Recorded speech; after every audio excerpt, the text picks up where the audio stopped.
Hello, everybody. Hey. Hello, how are you doing?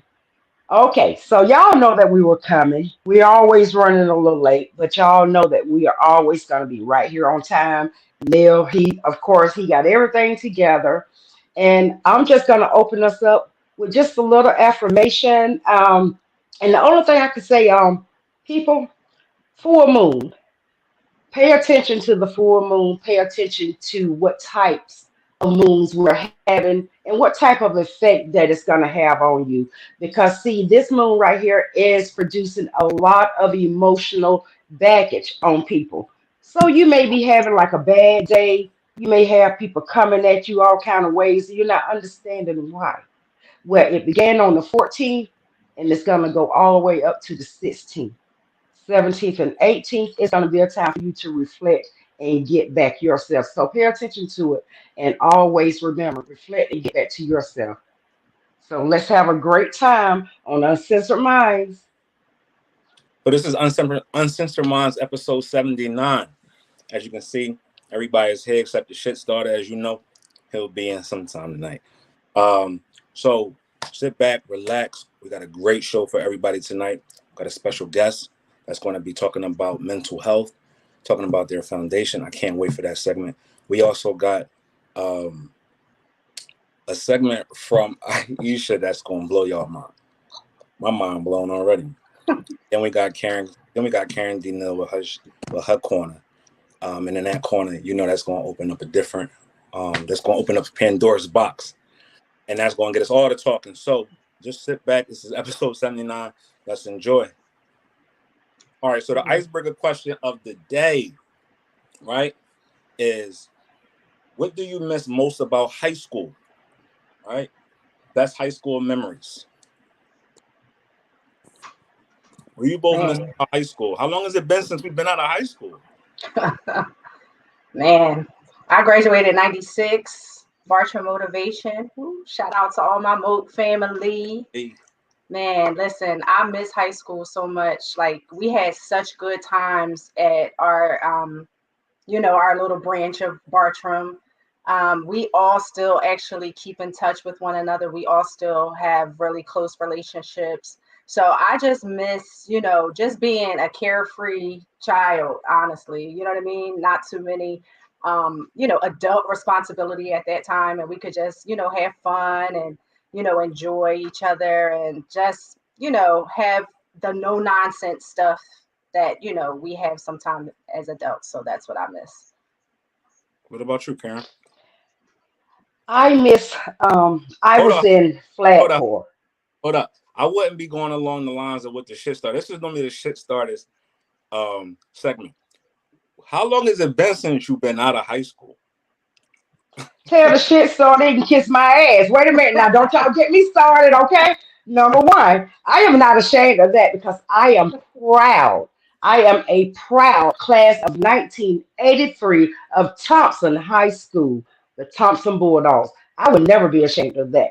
And what I miss most about it is being in the band, being on flat court, going to the games, and just having my friends. But we do have a group where we all stay in touch with each other and we, talk on a daily basis, most of us. So, and I can say, class of 83, y'all should see them, honey. They all look just like me. We are fly. We are fly. Yeah. Hey 80 now. Nice. years Oh, old. yeah, we are fly. Um, Yes. My class looked great. nice. This time of year always gets me a little sentimental, right? We see proms, you know what I mean, in and around the city. Everybody's going to prom, everybody's posting pictures on social media. These kids are looking beautiful and amazing and even more grown than they than some of us going to parties. And then Hmm. prom, we got graduation season. We're starting to see a lot of the colleges starting to graduate, and then we'll see some of the high school, the majority of the high schools graduate as well. Big shout out to class of 22, part of that. But what I miss about high school is just the camaraderie of coming together with your friends. Um, we always rushed school when we was in it. I can't wait to get out. I can't wait to get in the workforce. I can't wait to be an adult. Man, if I can go back to being 17 again, I would. Mhm. Nah, I mean, it was just a great time, especially our senior year. Again, I was a Bartram alum as well. Bartram class of 1999, communications, and also I went to the main building, and then went to communications to finish out. That's where I met T. Well, no, I'm tripping. I met T at 9. Me and T used to was going to school together, and you know what that means. We did our thing. But school was great. I miss it. I miss it. I miss it. I miss it because the friendships that were built. Just think back now. You look back on your high school years. Some of your friends are still in your life, and some of those friends are lifelong friends and added a lot of stability to your life Mhm. at a later age. So shout out to high school. It was awesome. Yeah. And And I Felicia came right off the thing. Look at Felicia. She said she don't miss shit about it. She don't miss nothing. Class of '82. Ah, I class know of a couple people that say that, that they don't miss high school at all. So So I Dana guess said graduated in '89 and was among the popular gang, and we were amongst the first high school year that was able to pledge sororities that continued through college, which is great. nice. Nice, nice. Nice. Where Dana, what part of the country are you at? If you don't mind us asking, let us know because different parts of the different states and different cities got a lot of different, things going on. I heard a lot of people that's in the South say, hey, they went from high school to one of those major black, universities down there. When I moved down to Atlanta, that was my dream to actually go and get my doctorate degree in HBCU, and I wanted to do it at good old Clark, Atlanta. So that's a dream of mine, which I'm going to be fulfilling very soon. So how was high school life, Karen, in the South? Tell us a little bit about that. What did I miss? Boring. Boring. Well, for me, it was boring. My mom was very strict, I guess, with me because the only reason I joined Flag Corps was to be able to go to the football game and be with my friends because otherwise I wasn't allowed out the house. So it was just boring, but hey, it's the country. That's all I can say. It's the country, but we are all still, like I say, very close knit. All of us, the ones that are still surviving. The downside of having classes that old is we have a lot of class members who have passed on. So those that are still around here, we still stay in touch. And like I say, we all pretty much take care of ourselves. Well, Dana says she's from Syracuse, New York, but she is now in Atlanta, Georgia. Shout out to them Georgia Peaches. You know what I mean? Shout out to them great Georgia Peaches. We got the lady in the middle is one of those Georgia Peaches. So shout out to Atlanta. Shout out to Georgia and the whole. Ish, we're in the same city, Philadelphia. We graduated from the same high school, from the same area, Southwest Philadelphia. How, Yes. how was that experience for you in and around the neighborhood and then going to, your neighborhood school? I think it was good. Like all of our friends and stuff that we grew up in the neighborhood with. Actually, even if we didn't go to the same annex, we all still were the annexes of Bartram. Like that most people in Southwest went to, are really close in proximity. Even though we might have been in different annexes, so you were still able to like catch the bus together, walk to school together. I think, our friendships and bonds that we had since children kind of just spilled over into high school. You had those friendships, and then you made new friends from different areas, Penrose or a little further southwest. So I think the experience for me was pretty good. Like everybody was just really, we were close knit too, in a sense, even being in different annexes sometimes. Great. And see, that's the thing with my small area, Nell and Ish.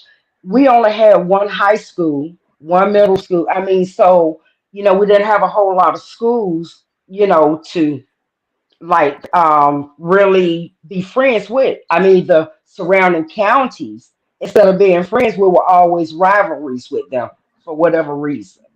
So, I mean, that's why everything was just very small. Everyone knew everyone. That was the good thing about it. And the biggest highlight here is the football games. I mean, Thompson Bulldogs, they've had their highs, they had their lows. We've had boys to go on from our football team on into the NFL. I mean, they take pride. And that is one way to become a celebrity in my small hometown is to play football. Nothing like Friday Night Lights, right? Hmm. Right. Um, so Hmm. this icebreaker question that we always ask always leads us into, if we have a special guest or to our next segment, in which we do. We have a special guest who will be coming on and telling us about her experiences. She's a teacher. She's also a mentor, and she has a number of different things under her umbrella. So we want to welcome Charlotte to the set. Hey, Hi. Charlotte. Hey. Hi, Charlotte, formerly Hi. Charlotte. Hi. Hi. So Well, can Charlotte, I answer a the little bit about what you can got I going do on that? Can I first. do that icebreaker thing? Yeah, ask the icebreaker. That's what I was gonna say. What's your icebreaker? No, I want to do your icebreaker. Yeah, I'm saying, Oh, okay. how was yours? So, all right. Shout out to class of '86, Creative and Performing Arts High School. I had the best experience. I would not change it for the world. I met some of the most creative, artistic people that I am still friends with. And it was just the best experience. You could be yourself. You're around a lot of different other artists, the energy and the vibe, it was just one of the best experiences, that I had, as far as school goes. Um, and I would love to go back if I could. Every time I look at uh high school days, even looking at college days and stuff like that. I wish I could do it again because this adult thing is for the birds. I want to go back. I don't care. I want to go back where mom and dad was like, all you gotta do is get good grades and do your chores and that's it. I ain't gotta worry about no bills or nothing. So, but yeah, I love Kappa. I love the people that I met. Still are great friends with people. I actually work with my best friend who I met in high school in ninth grade. She's the first grade teacher where I work. I'm the what grade I teach? Second. Second grade. And so yeah, the best experience. And so yeah, I am a second grade teacher. Um, it was not actually what I wanted to do though. I wanted to be a screenwriter. I always tell my kids I should be in Hollywood, winning Oscars, writing movies. Um, but that path didn't go the way I wanted to. But I have written books, so I still write. It's still my passion, and I couldn't live without doing it, so I still write. But somehow or another, I just kept getting into teaching. So I've taught second grade, I've taught third grade, I've taught um, fifth grade. So I don't know what that's all about. Maybe that's because of my mentoring that I've been doing for like 20 some odd years. Um, Started mentoring when I was working at Grants High School as a counselor for teen parents. Um, I noticed that, and I serviced young ladies. My mentoring program now is called Rosebud's Mentoring Program Incorporated. Just got my incorporation, y'all. So I'm nonprofit. Hey, hey. Hey, So congrats. excited about that. That's been a process in the making for a long time. But yeah, I started out at Grants High School working with teen parents, and it just kind of started off as talking to these young girls. They coming into my office, and we just talking. And I noticed that they had a lot to say, but they didn't know if they could say it. And so I kind of like offered that safe place, that non-judgmental place. And from there, I pretty much had them coming to my house on the weekends. And they would come to my house on the weekends and they would just talk. They would just talk about what they were going through, talk about their home life, talk about school, talk about teachers, talk about the boy that they like, talk about the girl that was getting on their nerve. They just, was able to just, vent. So that went on for quite some time. And I noticed, I was like, okay, I'm talking to these girls. but I'm not really offering them anything yet. Offering them an ear, to listen, but I'm not really offering them anything where they can, take it and incorporate it in their lives. So the trajectory of what I was doing changed. And that's kind of how the mentoring program was birthed, where I started doing different workshops with them, um, on any type of topics that, we needed to discuss life skills. And, we talked about college awareness and, all of that stuff. And then it kind of just blossomed into what it is today. Um, I have come across a lot of young ladies in my, like I said, 20 some years that are so, really successful now, college degree women, entrepreneurs, mothers. And it just, it gives me joy to know that I had like a little bit of something to do with that. And so I'm still doing that, Rosebuds. So yeah. Nice. Mhm. So tell us a little bit more about your foundation. What does your foundation consist of? And what have you seen challenges, adversities, and also positive things that come from that? All right. So first of all, Rosebuds is an acronym for realizing our strength and excellence by understanding our destined success. And when I was trying to figure out a name, not just a name just to have a name, but I wanted a name that would resonate with my girls, that they could walk in. And so one of my favorite movies is Citizen Kane. And in Citizen Kane, um, there was a sled that was real significant to the main character, and the sled was called Rosebuds. So I was like, I like Rosebuds. But I wanted something more than just liking Rosebuds. So that's when I came up with the acronym. Um, because I truly believe that our young ladies need to know that they are destined for success. This is something that you were innately born with. And a lot of times they don't know that because of their backgrounds and where they come from and their environment and stuff. And so it is, one of our goals to instill these things in them, to let them know that you are destined for success and that you can achieve and do anything.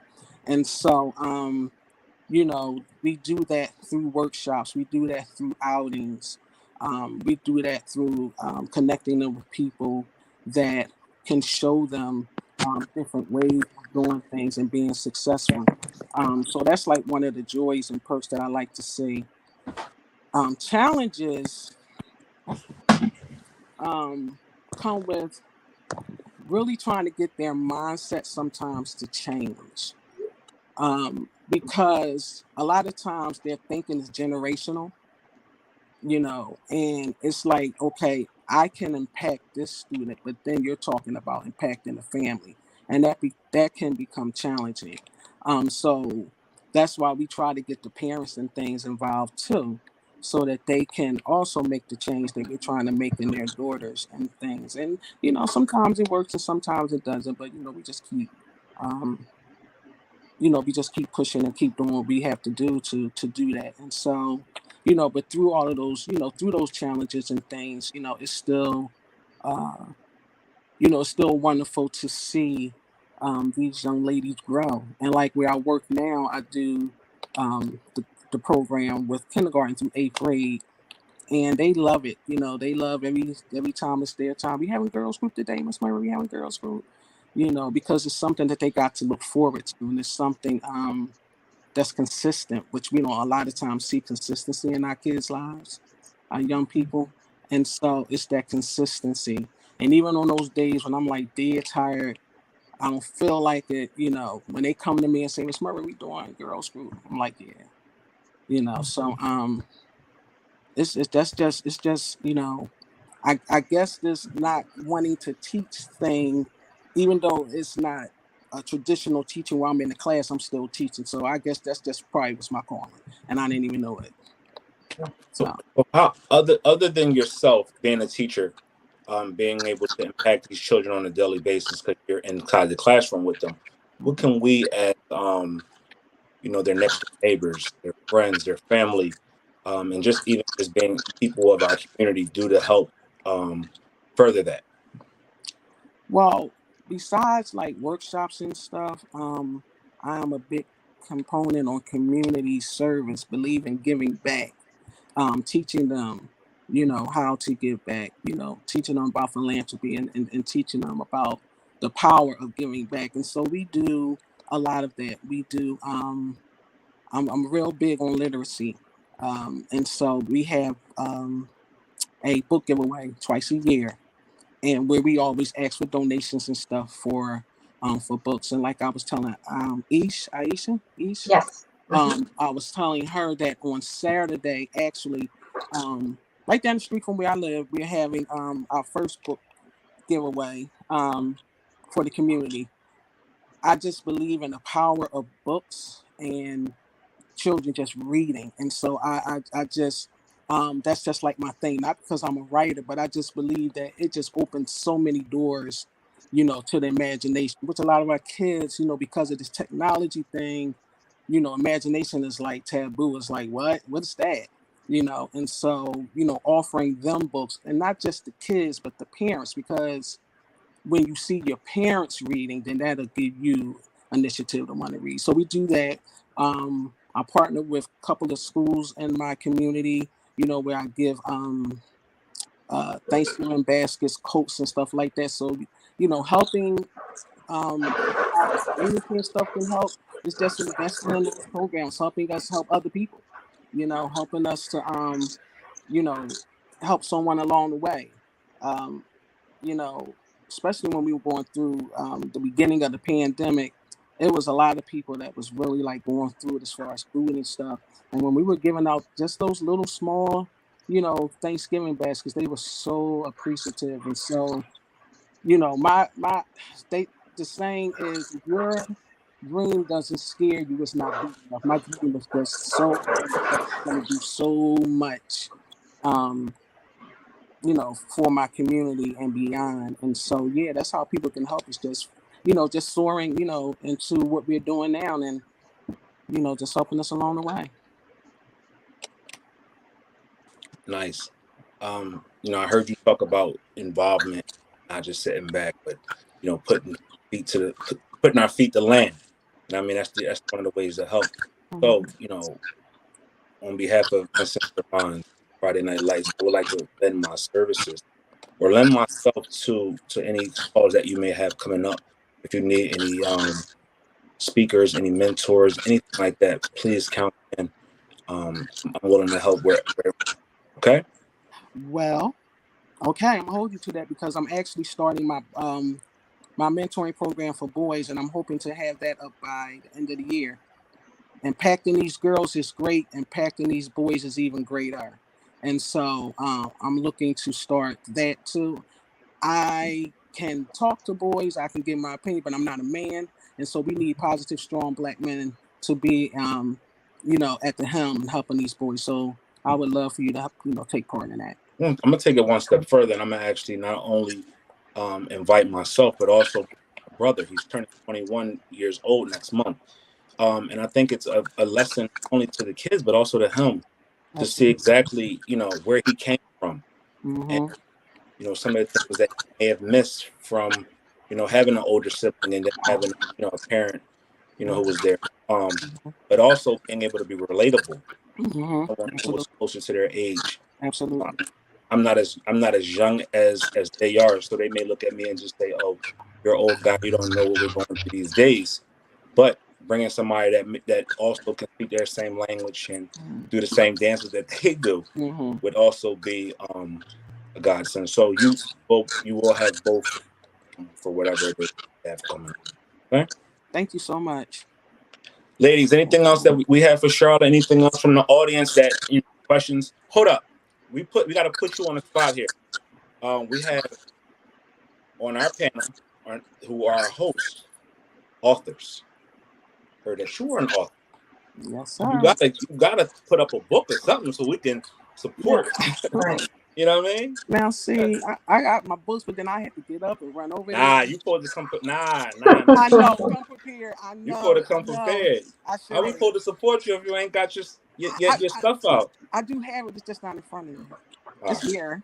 We'll make sure we post it in our comments and on our Uncensored Minds page. the link to your book and also with your nonprofit organization. We appreciate you coming on this evening. Thank you for y'all being so a part of much. the Thank Uncensored. y'all so much. Thank you. Can I say something, Yes, ma'am. Charlotte? Yes. I just want to commend you for what you're doing in Yes. those young girls' lives because as an author, I used to be an avid reader. I used to try to read everything that I came across as Mm-hmm. a young girl. Mm-hmm. So one of those girls who you have passed that knowledge on to, passed that payroll on to, has latched on to that, and one day, you're going to see an author, a writer, a journalist out of one of them. But I want to Absolutely. come back to you. You said that you want to be a screenwriter. It's never, ever too late. I know. I know. You have paved the way, and you can be an even more of an inspiration to them if you Right. show them that you can go on with that dream that you have. Because, see, you have fulfilled your purpose. So you Mm-hmm. can continue to fulfill your purpose by Mm-hmm. following your dream and let them see you follow your dream because it's Right. never too late. Yes. Thank you. Man, look at the mentee, mentor, and the mentor. That was beautiful. That was beautiful. Beautiful. Yep. That girl love right there. Hmm. And I mean, Yes. not only is Karen an award-winning author, my book a best-selling author, but she's also a dynamic actress as well. So Okay. her Kudos. many hats, but when Yes. she speaks, it resonates. So Yeah. shout outs to you, Charlotte, and your foundation. We appreciate you coming on Yes. this evening and Thank also y'all. with us here at Bonds. Okay. All right. Thank y'all. Thank you. You're welcome. Thank you. You see that? That was great. Karen. Hmm. Knew was the reason why I wore this shirt It today. was true. It's the reason why I wore this shirt. All right. Hey, look at that, Karen's Corner. Come on. I had it on for half an hour. You ain't see it? What you talking You see it, Karen. about? Y'all know I can't see with this phone. So you telling me I could be standing in front of you right now and you wouldn't have known I had this shirt on? I mean, if you had been standing directly in front of me, I would have. Uh, Ladies and gentlemen, we've been doing this for I, 45 minutes now, and this woman just noticing. But that should take us into our next segment. Who out there has heard the word? The new talk about on the streets right now is Jessie Williams. He literally was standing in front of somebody without clothes on, and they videotaped him and put it out there for the world to see. What are we talking about? Jessie Williams, former star of Grey's Anatomy, also an award-winning actor, activist, and just all-around great guy, right? He's now on Broadway. He's doing a play, and in his play, there's a set where he is fully nude, no clothes on, butt ball naked, whatever they say. And he's not only in the scene, half the show is that somebody decided to take a camera into the show and record it. So normally we hear celebrities posting their nude, but this time somebody posted nudes of him without his permission. What do you feel about that? How do you ladies feel about that? So when I first heard it, I thought it was kind of like, just one of those things where something had like leaked. I didn't know the full story at first. The only thing I heard was just them speaking of, him being nude and how well endowed he was. I didn't know the extent of how it leaked. Like I didn't know that someone. Oh yeah, She damn. said she got the pictures. Her Yeah, friend sent them to her. What is this world coming to? right. I didn't know that, it was like on Broadway in an actual show where somebody, who's not supposed to have their phone out was recording it and then shared it for the world to see. And so when he was in his element in a safe space performing, someone kind of violated that and now it's like all over. So I just think sometimes people take things just a tad bit too far with the social media or just the spreading of pictures and things like that. I think sometimes it's just a bit much. Like some things should be kept in a space where we don't have any of that. You know, we can just be expressing of ourselves without worrying about being videotaped or recorded and it being shared and turned into something, you know what I mean, kind of not bad, because he's getting good. I mean, women are running and buying tickets, you know what I mean? They want to see the show now even more. So I mean, I guess there's some good coming from it as well, but it's just kind of wild. Karen, what you think, Karen? Well, of course, y'all had to educate me on what was going on, but upon reading about it, as an actor, it kind of infuriates me because when you're doing roles like that, you have to condition your mind in order to do that. And then you're trusting people to come in there as fans to see you, not expecting them to do something of that magnitude. And they are very, most of them are very secure about cell phones, even going to industry parties. And now I understand why. I totally understand why, because when you're working. You're not expecting someone to be taking pictures of you while you're doing your job because that's what he's doing working. But yet you wake up and you see something like that. You've already conditioned your mind to be able to do it. Now you got to condition your mind to be able to fight all of even those, the ticket sales and all, that is a plus part, but it's still messing with the mind. Yeah, he said he was It's fully. sad. He said he was. He said he felt taken advantage of. He actually Hmm. clapped back at the person who recorded it and sharing it because he said, this show is exclusively for the people who bought tickets, right? Yes, I Right. got up there in front of the public, but that was the public who bought tickets, not the public who did not, right?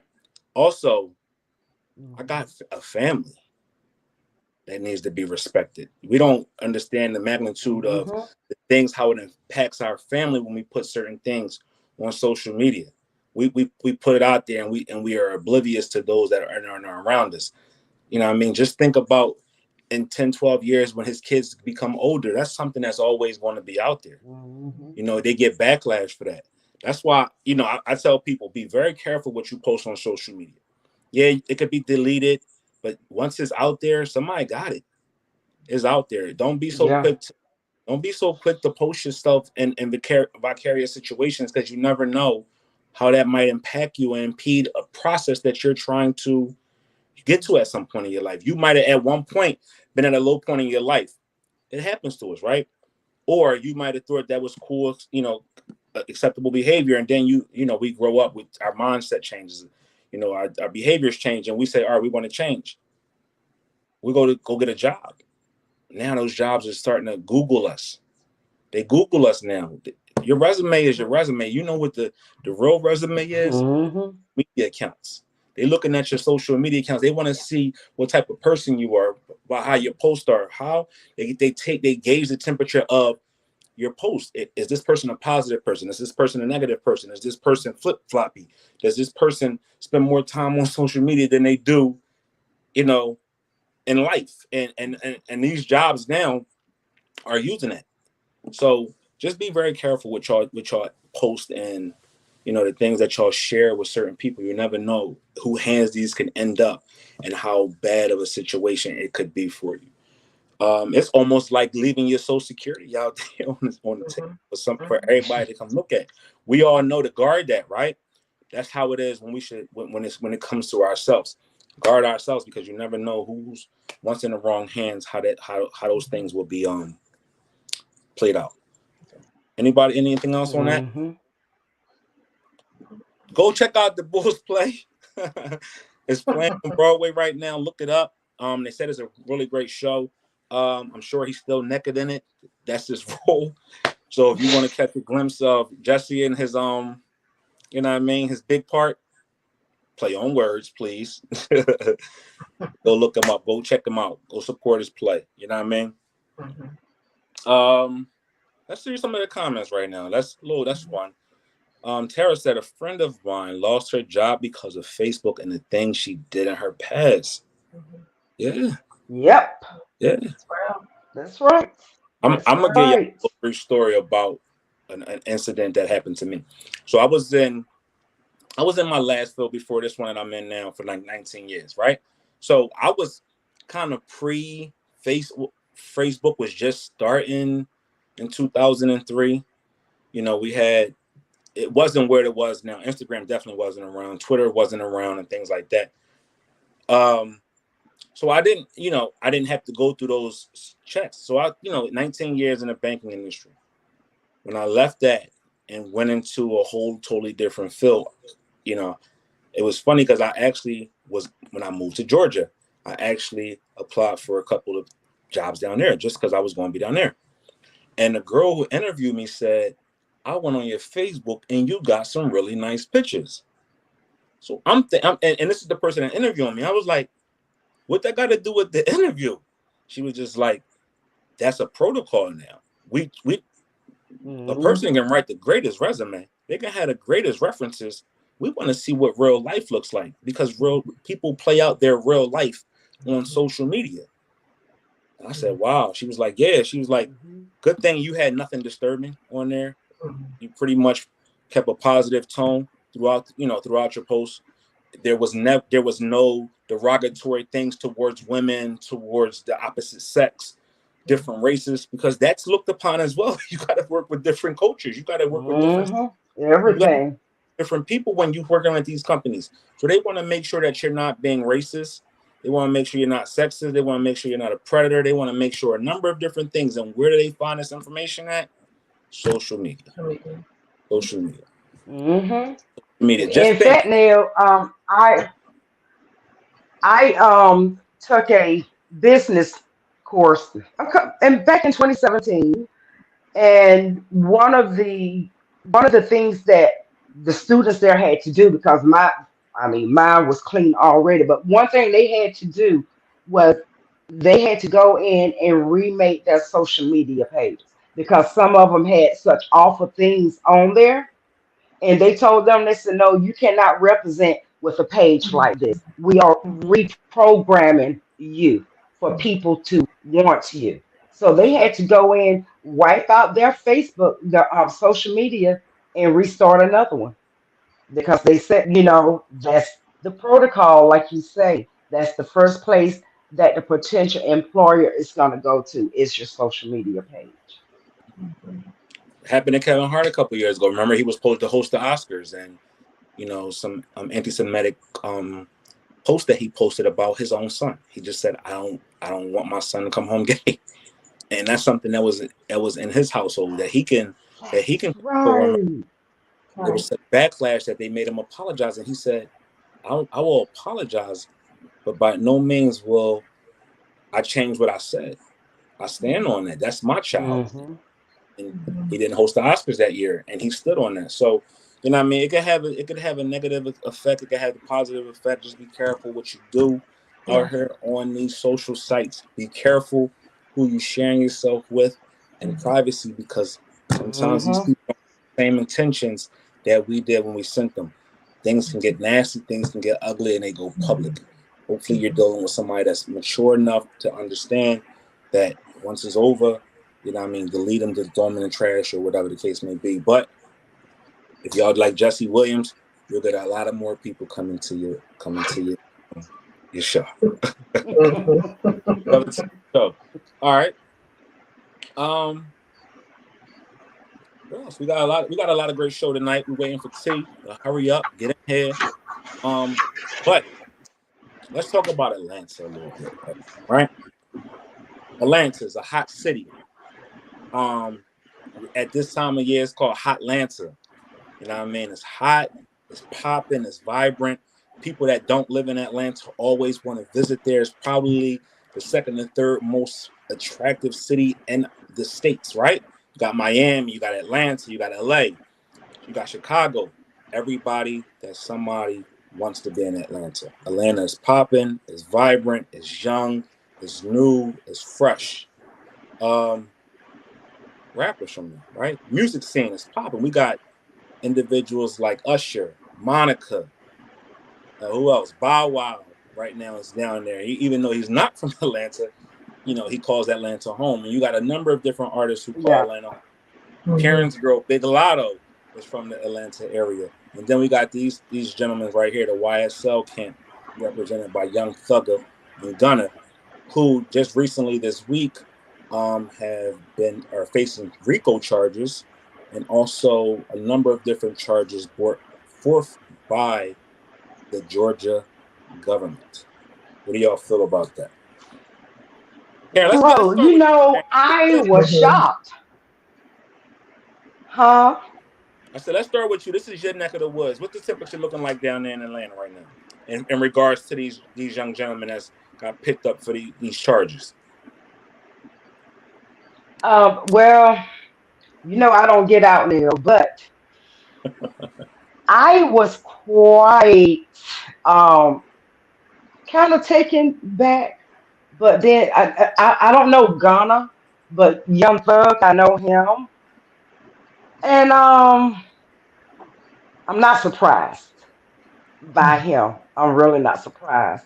I mean, all of those stars and stuff you called out, yeah, they're there. Steve Harvey, all of them are there. But let me tell you, I have not ran into any of them unless I am on the set working with them. I don't run into them. So I try to stay in. Now, I don't go anywhere. Y'all know I don't. I'm too afraid.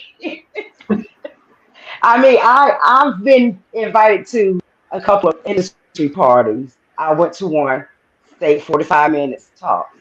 Um, and I'll probably start going to some. I mean, I'm getting California calls now, y'all. So Hey I now. got to break out of it and start going. Yeah. So just to give y'all a little bit So, of but back, as of right now, so just to give y'all a little background out there, what really was happening is their lyrics and their music is being used against them to Yeah. bring forth charges. Yeah. The district attorney's office is digging through lyrics. They're digging through different music in order to pin certain cases to them, Mm-hmm. which I honestly think is unfair because you're using someone's art, someone's craft, in order to um, imprison them. When industries like film do the same thing and they don't see charges brought up against them, they create movies with death and they write movies that were once true stories and things like that, right? mhm. Rap music is the only genre that we see this as a common thing, as a thing called hip hop police and you know policing of lyrics and things like that. And it's only our genre of music that we listen to when it comes to hip hop and rap that gets that same attention from the feds, the district attorneys of those cities and states, and also, just those higher up. So what do you think about that, Aisha?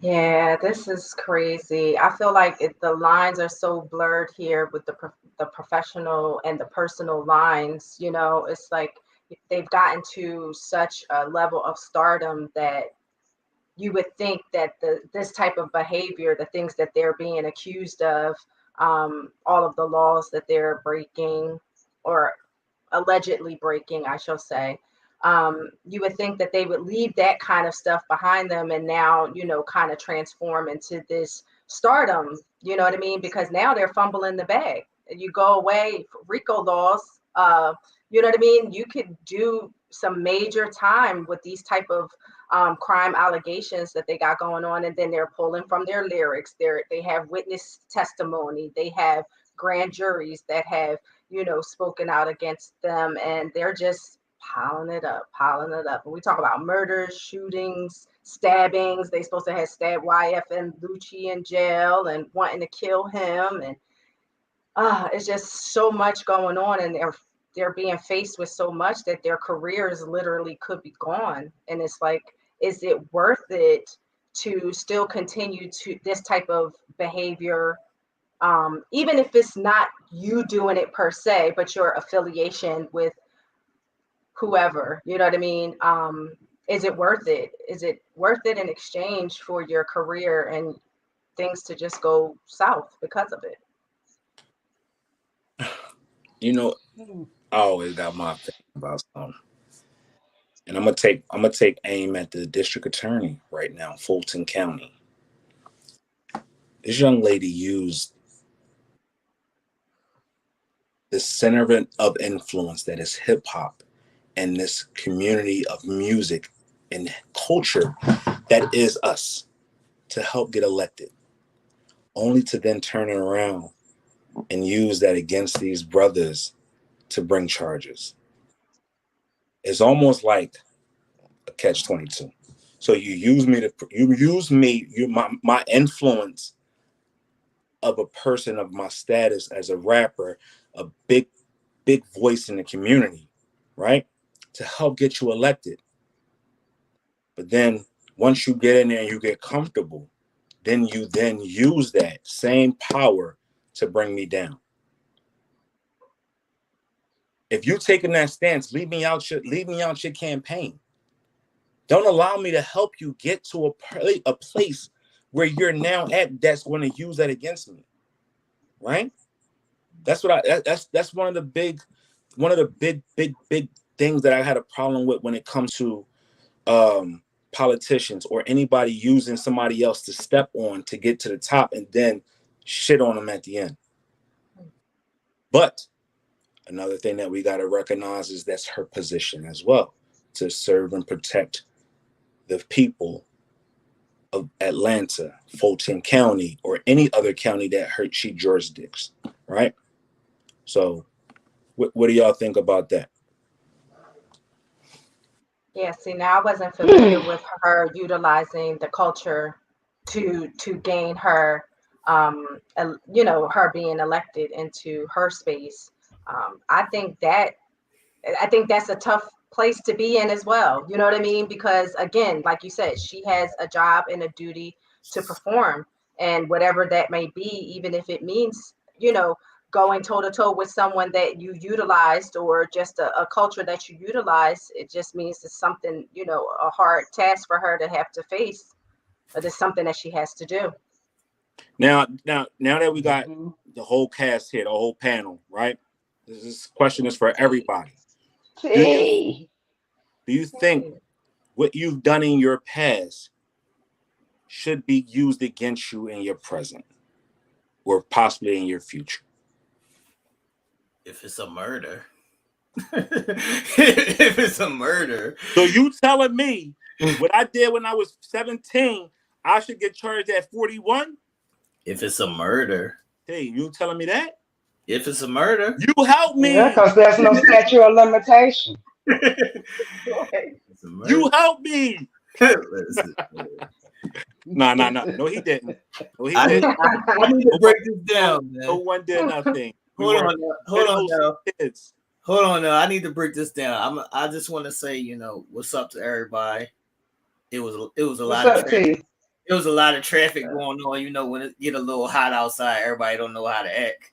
So it was a little traffic that made me a little later than normal. But what's up, everybody? Make sure everybody like and share the video.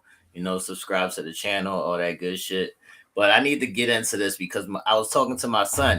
This is the shit that my son listens to. So my son listens to, Young Thug and Lil Durk and Gunna and all these people. So I'm trying to explain to my son what's up, Tara? What's up, Sarah? I see y'all. I'm trying to explain to my son what's going on. So my son is asking me, he's like, what does the RICO mean? So I'm trying to tell him that they made this RICO law because of mobsters. This is a mobster law. They mobsters were so high in charge that they would never be able to, catch them doing any type of crimes or drugs or money or anything like that. So they created this RICO law where if you're just associated, with whatever's going on, then you can be arrested. And they'll arrest everybody who's associated with it. So that's what I was trying to break down and explain to my son, that if you're just associated with somebody that does something and y'all clicked up, it's a known click, you're repping it, it's a thing, then you can be charged. So that's what's happening here. So they're trying to say that, Young Thug is like the leader at this shit. He's the, the what the fuck is that? The letterhead, the face. The face. So that's why they got arrested. I think it's crazy because what they're saying is that they've been under surveillance they've had this whole crew under surveillance for like 10 years. So they've been watching this crew do more crimes and operate however they were operating for, 10 or so years now, and just waiting, gathering, their information and all that, their evidence. They've been gathering their evidence for this case. So it's not looking good.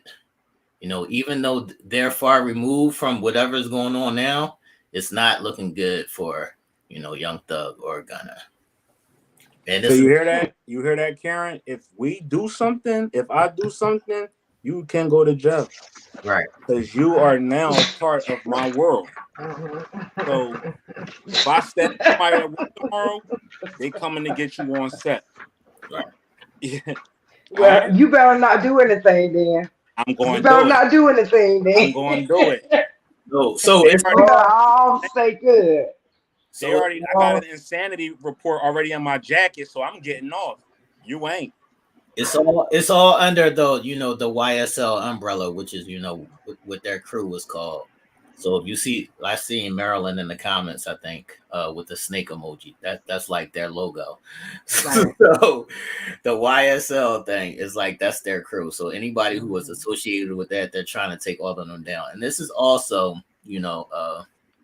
a thing where they're trying to make an example. They're trying to use them as an example to bring down, Well, they're using Young Thug as an example because they know he's really not the face behind it.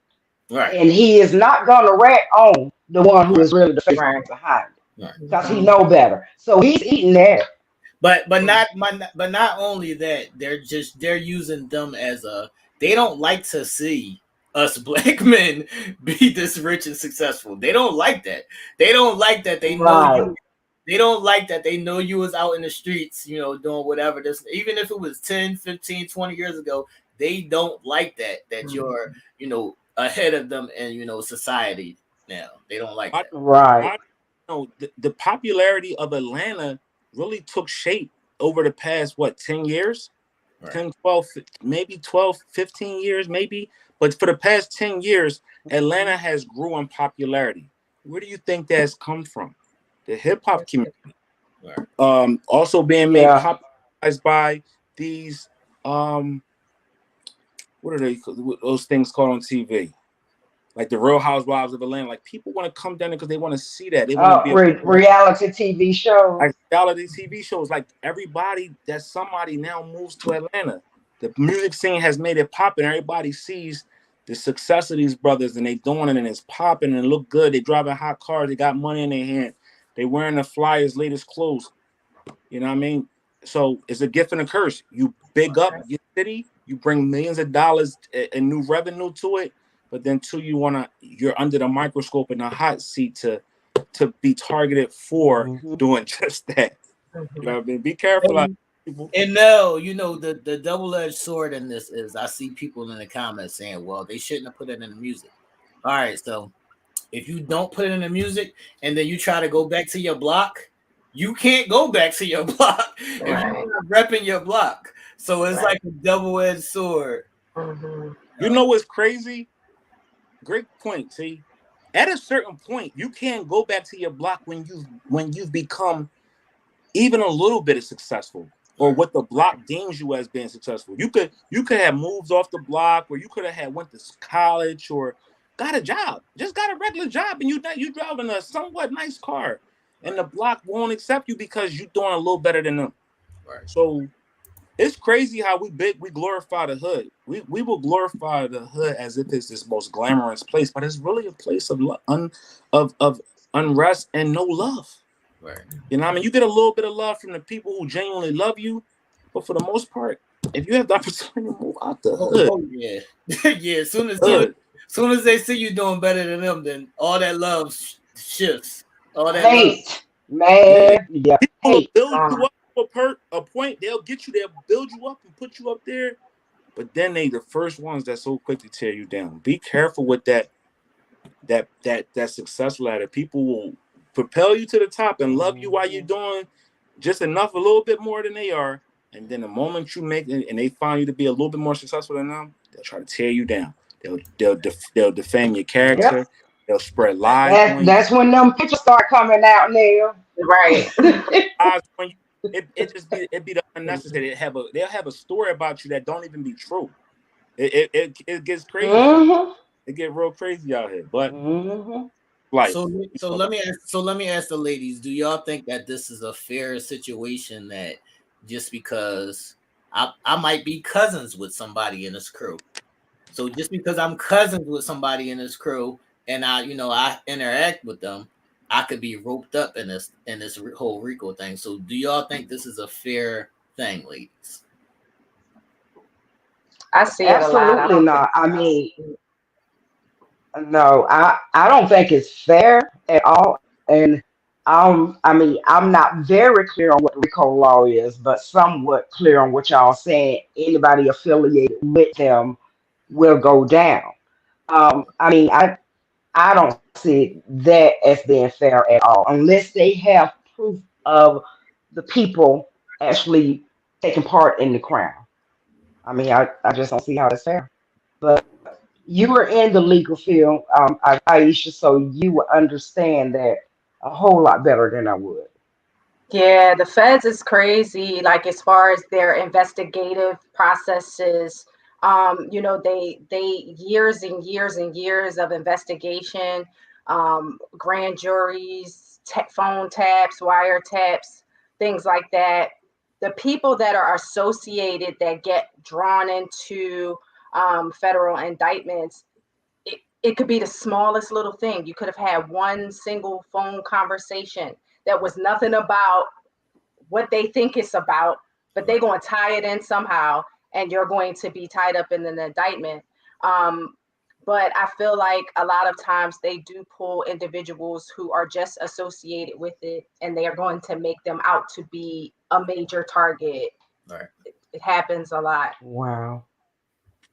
Big Mm. words wise out there. If you have children that's out there in the streets and they running with the wrong food, this is what you sit down and tell them. This is what you show them. Right. This is that right there is showing how you can get roped in from just being with the wrong people, right? Right. It can happen. And what's happening is they don't know how to curve all the violence that's happening in and around these cities. So the first place to start is with our music. Right. The second place to start is our influencers. How are they being influenced, and how are these people helping that influence continue? And these people that's running with these people, how are they involved in it? Your kid could get roped in. We talked about this on the last show, where on our Wednesday show. Go watch 61st Street. It was a situation on there where a kid got roped in just from being at the wrong place at the wrong time and knowing somebody, and his whole life changed completely. So just be careful out there, people. Be careful. Facts. Facts. Yeah, So Ebony said she watched that because she heard you mention that Sunday, and she did watch it, and she said she loved it. But like she and I were saying today, stuff like that is what happened every single day. More so in the city than it do around here, but it happens nonetheless. Because, like you say, that young man was, I mean, minding his own business. He, doing his track in school or whatever. Innocent bystander. not even him. It's like it was his little brother who was Brother walking home too. from school. So he's trying to make sure his little brother gets home from school. And sometimes you have to take a different path when you're walking home from school, Mm-hmm. just to avoid that kind of shit. Like, and And you get into your ego, like, I'm not, walking all the way around there. Like, I'm walking right here. And then just that quick, you can get caught up in some bullshit. that's another thing Mm. too. If you got somebody that's in your circle that's somewhat successful, that has some kind of success tied to them, you're more of a target than they are, Right. because you're easier to get to than they are. Plus, they're invested in you as you being a part of their circle, family or whatever. So they have more responsibility to make sure that you stay safe, because they already got themselves, right. They're the star. So not too many people gonna mess with the star because they want the star to be the star. Because at some point they're gonna land on a star. But those that come under them, you got to be careful. That's why it's really important to be mindful of everything that's going on, right? Always putting your business out there where you at all the time. You know what I mean? Always needing to post where you at, where you're going, what you're doing. That shit is a target for somebody to say, I want to do something to his wife. I want to do something to his mother. Because I can't get at him, so I can get to the person that they love the most. That's how the streets. They don't get the person they're looking for. They always get somebody that's associated with them. And y'all putting y'all business out there is making it real easy for somebody to come up on you. All right, people. Does anybody have any more questions, last questions, or comments and thoughts on this situation? What's up? What's up? Do y'all think it's like choosing a witch's link sometimes? Do y'all think it's fair that they can use your music lyrics? Now that I don't think is fair at all. Not at all. Not at all. Because I mean, how do we know, regardless to whether you're going to connect it or not, like mentally you can connect it because you can say, oh, well, this person was stabbed. And then he just said he stabbed somebody. Like you can make a connection in a sense, but you don't know that for sure. That's a creative expression. How are you using that against somebody in a criminal case that could potentially send him away for 25 to life? Right. That's crazy. They don't do it to rock music. If you ever dissected rock music is one of the biggest forms of racism and also violence. Right. They don't bring forth charges against these rockers and you know what I mean? So why bring charges against these rappers? It's because they don't want to see us eat, man. They don't want we to make it too much money. They don't want to see us eat. On Haters. Episode 80, we got a little, like, I know episode 80 is next week. I'm dropping the news on next week's show. I want to make money. Jessie Williams. We gonna be on top, y'all. Now. Nah, we not dropping on. I ain't doing that. Not yet. Not the 80th episode. Maybe the 95th. Getting ready for. All right. As we wrap up this topic, I would like the ladies to, open us up to our next topic. So this is y'all topic, ladies. This is y'all time. Go ahead, Karen. Let us know what's going on with this topic. Okay, I'm going to start out with this, asking a question. Nell, why can't we ask questions? And that is the topic. Why do women ask questions? Okay, so someone's I saw a link or something, but anyway, is this guy, he's talking about why women ask questions. And he went on to say that women ask questions, especially in the beginning of a relationship. They will ask questions so that they can feel somewhat secure in opening up their hearts to a new relationship because they want to know things. They want to know that they can trust the partner or the person that they are potentially going to have a life with. They have to know that they can trust them. So, in order to trust them, they ask certain questions. Sometimes they will ask over and over. Why do they ask over and over? Because they want to feel secure. Well, of course, the guys don't agree with that. So, what do you think? Hold on, Nell. Before you even answer, Nell, can we get Aisha's take on this first? I want to get all the lady shit out first. So before we get into that, I want to get all the lady shit out first. So, what is your take on this topic, Aisha? And so I know we talked about a little bit like the line of questioning. Some questions are acceptable. Some questions are like, why are you fucking asking me this a gazillion times over and over?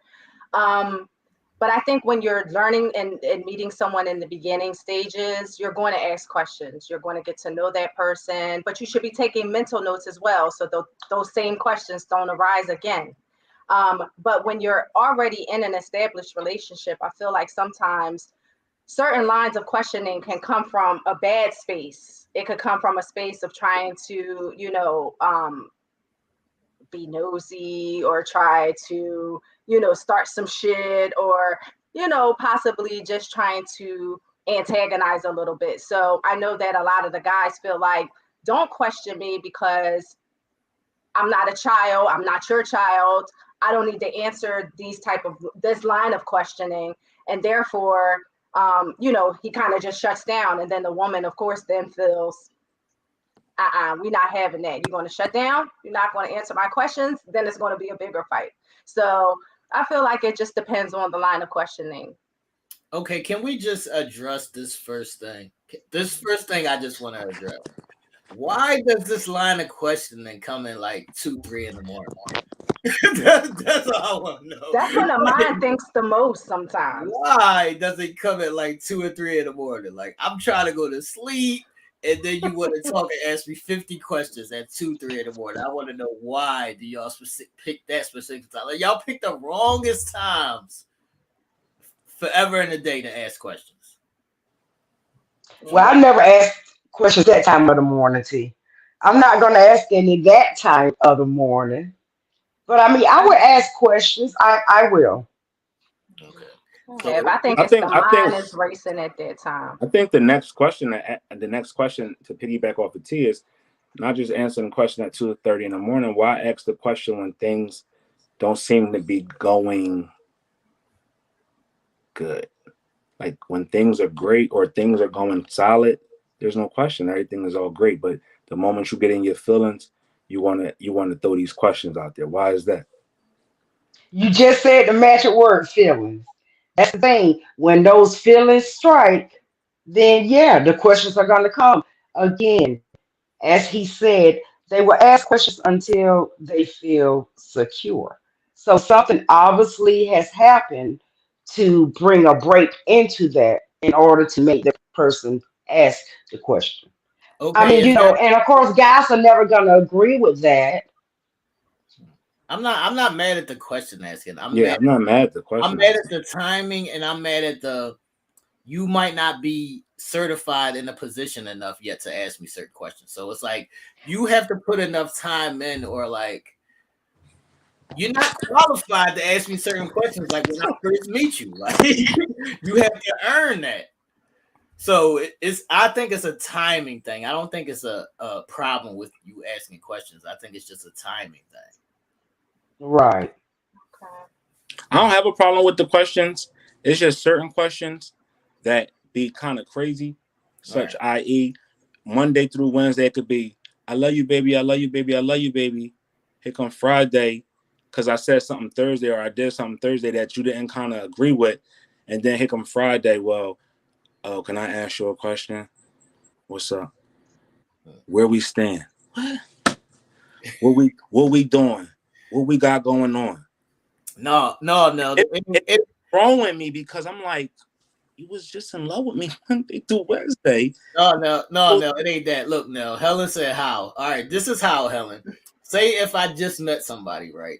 If I just met you, you can ask me if I got kids. You can't ask me, well, what's your baby mom's name? And where do she live? And blah, blah, blah, blah, blah. No, we ain't there yet. you got or, yeah, I agree with that. Ask me questions like what I like to do. All right.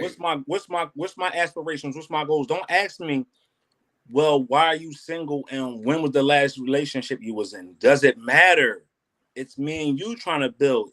My last relationship does not matter in what we trying to build right now. Clearly I'm past that because I'm single.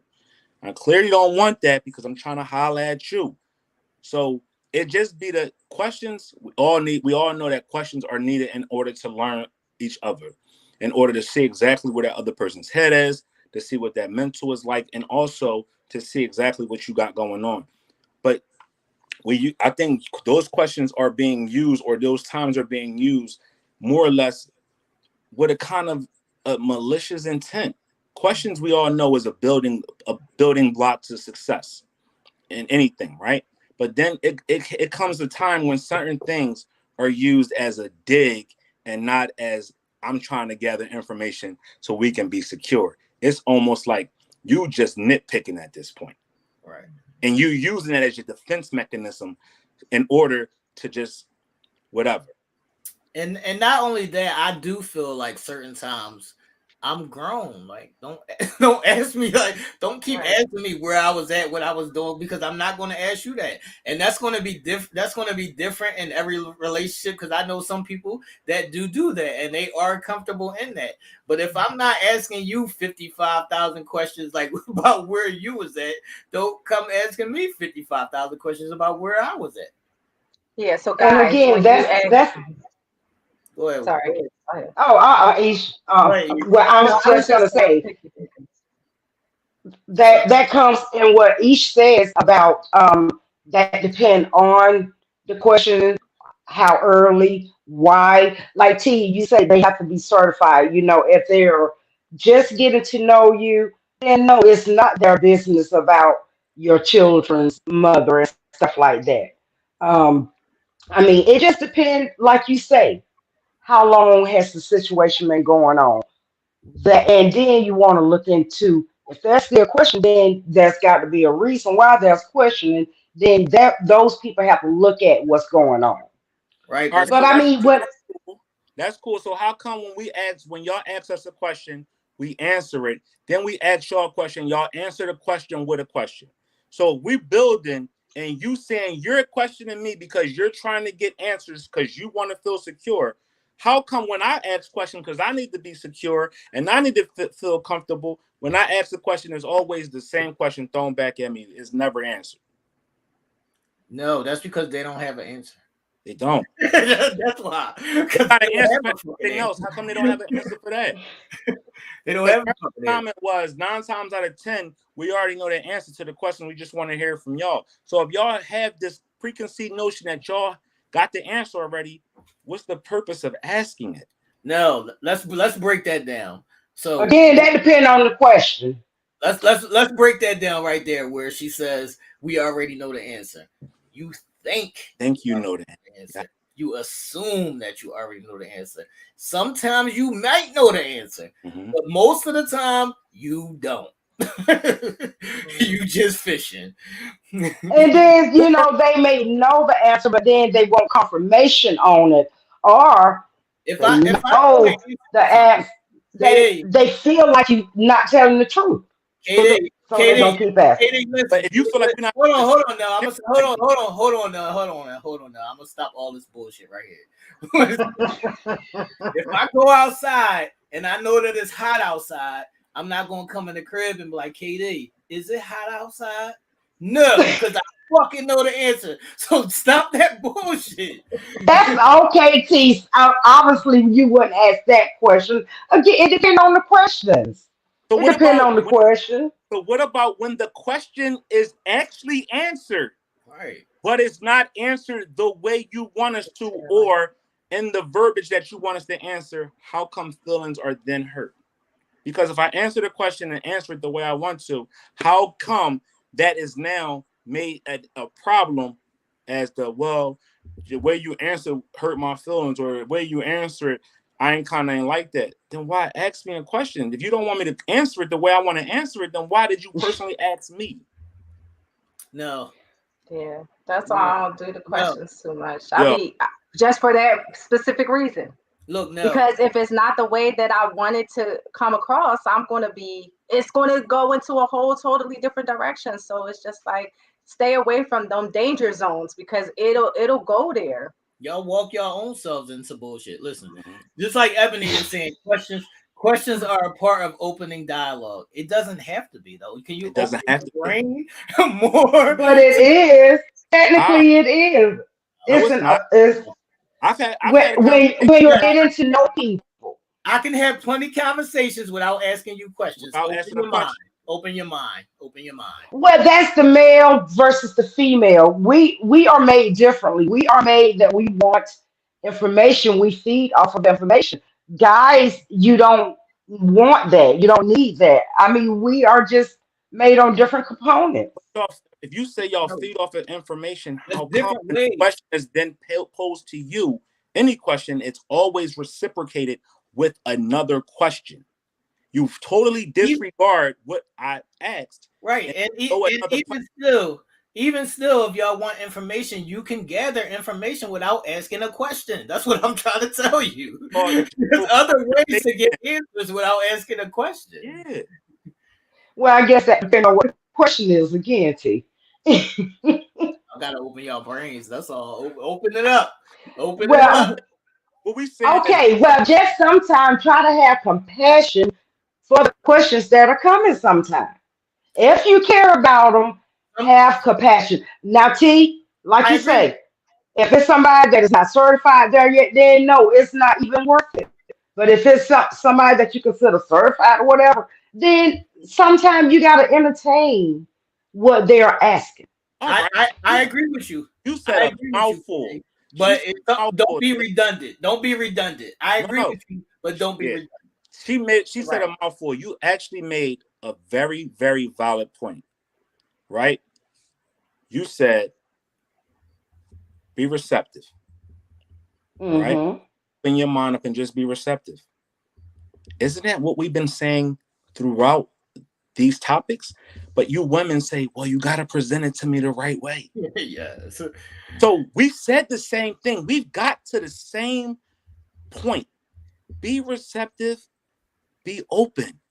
No matter what question I ask you, be receptive because it's coming from me, somebody who loves you. So how come when we say our answer back or we say what respond back, it's, oh, it falls on deaf ears because you didn't say it the way I wanted to. If you want me to be receptive to the question, you have to be receptive to the answer. And you can't catch feelings when it's not said the way you want it to be said. Because the moment you pose a question to me, you open the door for my opinion. Right. And then that's how you feel, but not every man is going to feel like that. And see, that's what we're getting into with the panel. Not every man feel that way. You and T feel that way. Y'all are from the same block. Y'all have a certain kind of about y'all. But not every man is like that. We just don't like to be played with. You could ask anybody a question. It's, again, the level of questioning. It's about what if there's care and concern in that question. It's also about continuing the dialogue. You ask me a question and you want me to answer it, but in the middle of my answer, I'm cut off to interject another question or another point in there. How's that fair? Or if I make a point that damn, he made a point. Now it's you got to now come swinging the block with a question or something else that didn't even make sense. It's like deflection. It's almost like I ain't here to really hear your answer. I'm just here to let you know I got a bunch of questions and I want you to know what I'm talking about, and you ain't supposed to say nothing. All right, that's what questions look like and feel like for us sometimes. Let's go through some of the comments because Helen said some people don't like to be questioned and some people don't like to be questioned. And this is what I'm saying. You got to find ways around that. So if that person doesn't like to be questioned, you can still get answers without asking questions. You just have to know how to work your way around it. Like use your brain, people. Let's go. Use your brain, people. And I found out like dealing with somebody who don't like to be questioned, like their actions should be kind of answering to a lot of those questions that you may have too. Hold up. I don't mean to cut y'all off. That's okay. This shit blows me every week. You see our emoji? You see our logo? My fucking head is about to explode. I am sick of seeing in the comments, not every man is like that. Not every woman is like that. We ain't fucking talking about everything. That's true. It is so true. Right. We give it our take. We give it our take. We're not speaking for every man. We give it our. Why do y'all get offended when we make a point? The first thing, instead of digesting it, is you say, well, not every man is like that. Just listen to what I said. I know every man ain't like that. I know. Right, but we're just opening up the panel for everyone. I mean, you have people out there. What we're saying is the best form of communication is communication. being able to effectively communicate, even if it gets to be a little crazy. Remove yourself from it until it's calm and go back in. We know every man ain't like it. Tomorrow ain't like today. All right, hold on. on. Want to say it? All right, hold on, Nell. Ladies and gentlemen. Hold on, Nell. Let's see which side this falls on. So Marilyn said, if the question requires a yes or no answer, why do y'all make that difficult? Do men make that more difficult, or do women make that more difficult? No, see, you know what it is? They want you to answer how they want you to answer. If my answer is, I don't give a fuck, then that's my answer. I don't gotta say yes or no. If I say I don't care, that's my answer. See that Marilyn is what will make it go left. When you say you don't give a fuck, because it requires yes or no. But Katie, what if I don't give a fuck? Yeah. I mean, well, you know what? You're telling what you're doing is you may not give a fuck, but you're telling that person you don't give a fuck about them. That they are nothing. That's what they are hearing. That is what they are hearing. Yes, that is what they are hearing. You ask me. That's a bad thought process. That's a bad thought process. Yes. Then I say that though. I say I don't ask questions because I know what my thought process is. Right. So therefore, I already know that I'm going to be bringing the shits, and we're gonna have a problem. So I'm gonna sit there. I'm just gonna let your actions show. If somebody say this, if this is the question, well, what do you want to do about it? And the normal response or your response is, I'm down for whatever, right? That has a general meaning to it with, if it goes, it goes. If it don't, it don't. That's the answer. Well, that's not a yes or no answer. That's my answer. If we gonna float, we floating. If we ain't, we ain't. And that's something that we got to come together and get together. But don't ask me what my question is and then expect me to answer it the way you want me. So don't ask me then. All right. You should ask yourself. Yeah. Had a conversation with yourself. Well, he's going to say no, and roll with that. Right. Like for me, if you got that smoke for me, and I don't answer the way you want to answer it, I'm so religious with my answers. If you don't like what I got to say, then don't ask me a question at all. Formulate your own opinion. That's the way y'all are. I mean, again, that's your nature. That is your nature. But y'all already told us that y'all 9 times out of 10 that y'all already came into the conversation already with your mind made up. So you questioning me just so I can satisfy your mind, or I can give you what you want. Thought process, man. The moment I don't say what that depends on what the question is. Again, that depends on totally what the question is. That depends on what the question is. So some of them can be stupid, but some of them. Hold on. Yeah, exactly. No, I was going to say, so like outside of the women asking questions, okay, I know the question posed was, why do women ask questions? Well, do you men ever ask questions? Like not with us asking any questions and you reciprocating the question. Yeah. So how do you approach that?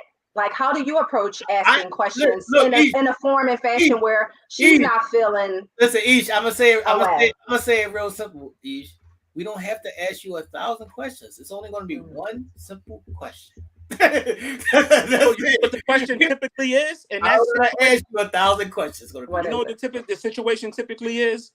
Well, what do you want to do? That's what our question is. Well, since you came to that conclusion, what do you want to do? You know what her response is? Well, what you want to do? Right. Right. So are there ever times where you're not feeling sure or secure about something that she has said or has done, and then you ask a question like, well, hey, you said something the other day that was kind of like not cool, or that made me feel a kind of way. What's up with that? Like, do you guys ever get in that space? I would say this. I'm one of them people. I know my levels. That's what I'm about to say. I go to 0 and 100 in 22.2 seconds.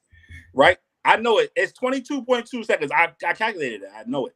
So I could go from 0 to 100 in 22.2 seconds.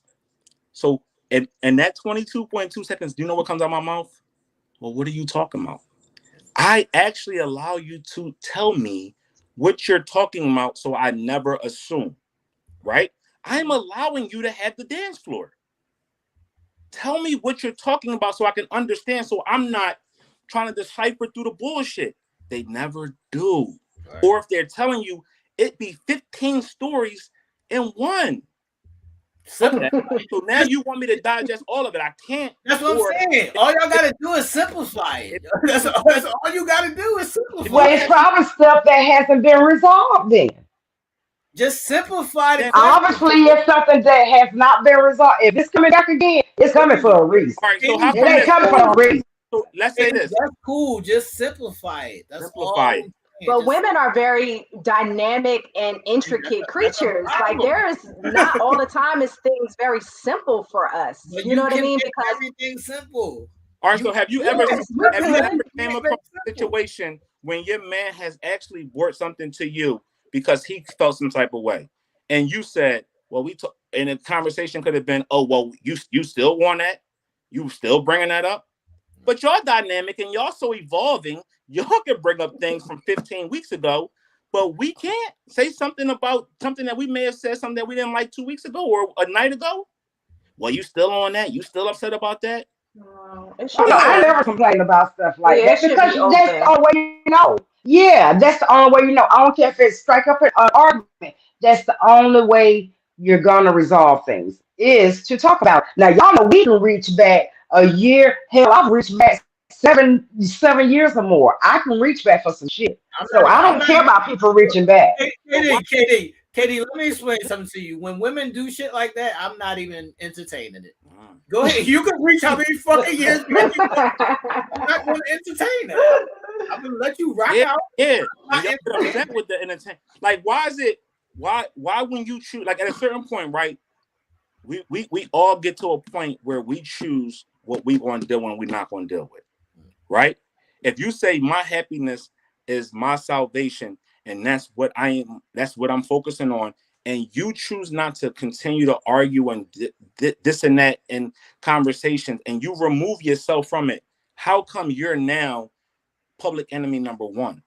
Because if you don't want to address unnecessary things that you know could set you off or could take you to another level or could do something that she said was a problem for her before, because basically it's a learned behavior, right? You brought something to my attention and say, yo, your temper is too much, or you're too, when we get into a disagreement, it's just wow. Okay.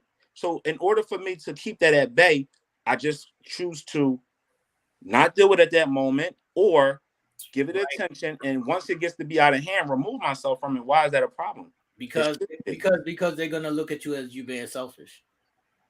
It's not a problem. You should remove yourself from it.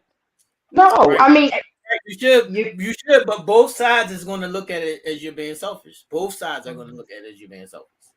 So when you say you know what, so when you say not what this conversation is just not for me. I choose not to deal with this negativity. I'm cool. You know what I mean? Whatever. You should be able to have that out. Right. You should be able to have that out. Your partner doesn't feel that way. Your partner feels like I know. You should be able to have that out. Of course not. So you're just going to have to find a way to approach it where it's not negative. Because it's not, if it came up, it's going to have to come out. Plain and simple.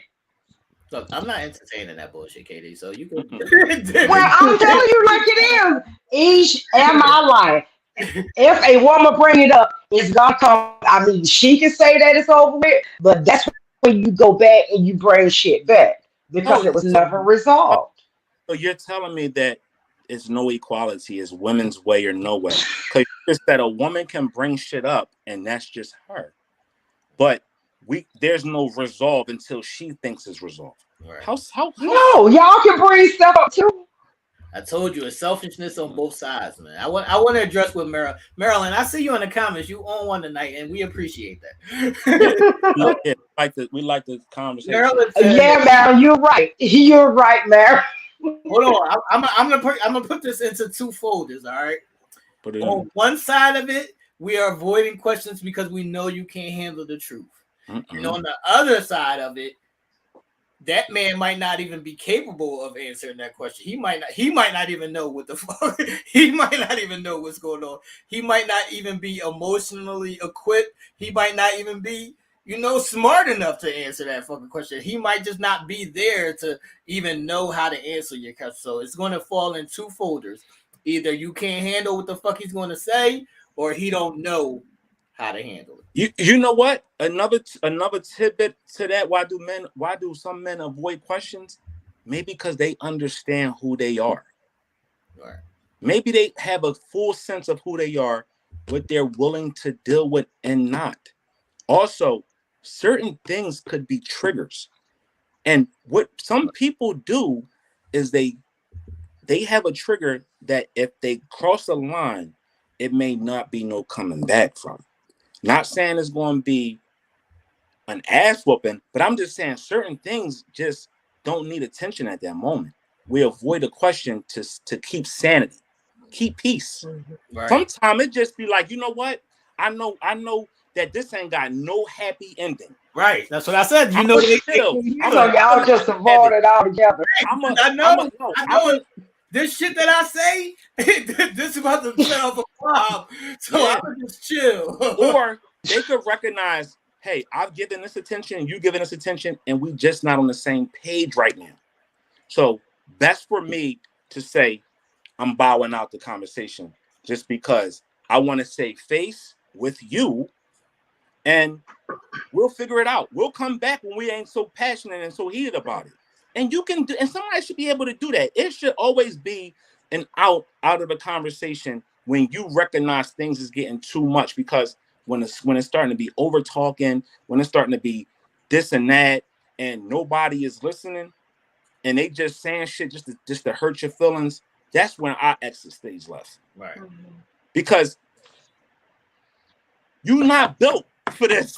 Right. And I'm not built for that. So I'm just trying to keep the fucking peace sometimes. And I'm mature enough to understand that if I remove myself or I avoid this question, that it ain't going to go no further. Look, like Viola said, they're not emotionally invested. That's what I was saying, Viola. Yeah, we might not be at that point. You might not be qualified. That's what I was saying.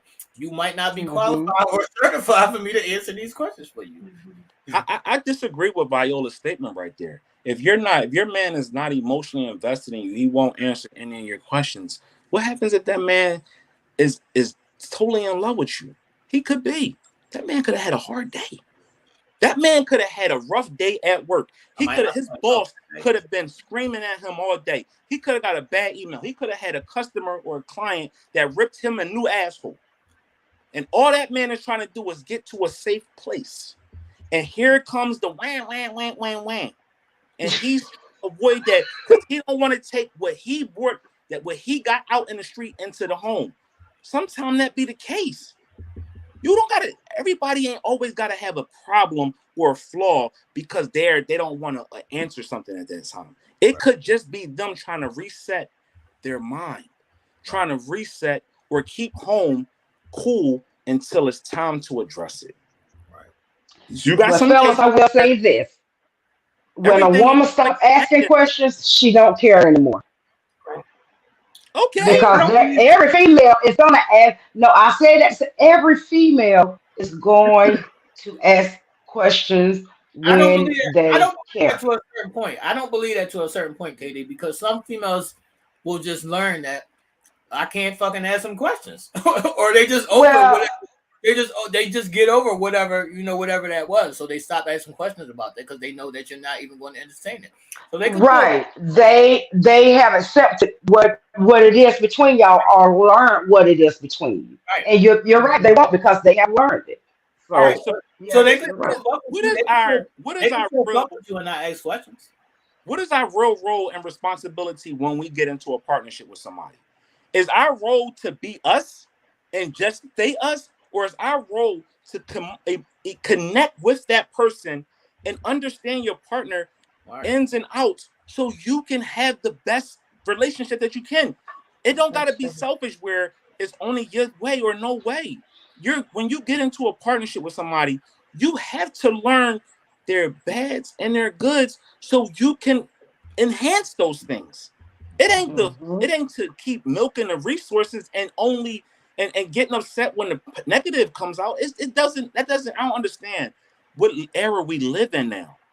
we get so upset when somebody don't do what we want. But you know why? Y'all have so much issues because you don't take the time out to learn who you're dealing with. It's buttons that you know you can push, so you push them. It's everybody. We try to see how far we can get before we see that our rope's been pulled back a little bit. We want to see how much we can get away with. We all try it, right? Some people take that and say, "Oh, I'm your woman or I'm your man, so you got to put up with my attitude or that's just my ways." No. If you recognize that your man may not be the best responder when it comes to negativity, then why don't you approach it differently? If you see your man ain't always the best at answering questions, it's another form of way of getting communication out of him. Don't question it. Put it in a form of just regular talking, but interject certain questions in there. You got to learn how to do that. And if you don't learn how to do that, you're only hurting yourself.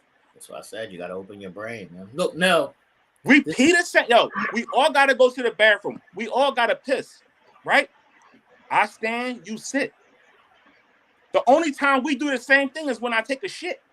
That's the only time I sit. So what I'm saying, what I'm trying to get at is the goal is common. We're releasing that. But you do it a different way than I do it. But it's still coming out the same way. The ultimate goal was relieving ourselves. So let's find that common goal. If you communicate this way, he communicate this way, find something in the middle to do. If you want, that's what they'll have to do. Respond, get them to respond the way you have them respond when you want something, when it's all good. Hold on now. Let me put the ladies on the hook real quick. All right, ladies. I need y'all two ladies. Ebony, you're killing me. Ebony's always killing. Ebony's killing me. All right, y'all leave my friend alone. What did she say? Listen, I speak Japanese on this. Hold on. We gonna get to that in a second, Ebony. We're gonna get to that in a second, Ebony. I want to ask the ladies, and I want to ask the ladies in the comments. All right, ladies, please do not ask questions that you are not built for the answer to. Please don't. What was Ebony's question? I didn't see that. Hold on, we gonna get to that, Katie. Answer what I just said.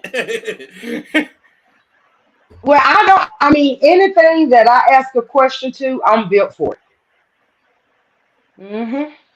Anything I ask a question, any answer you give me, because if I come to you with a question, even one that I know could tear my heart apart, I've fixed myself to accept that answer in any scenario. In fact, wait a minute. They all say that. It's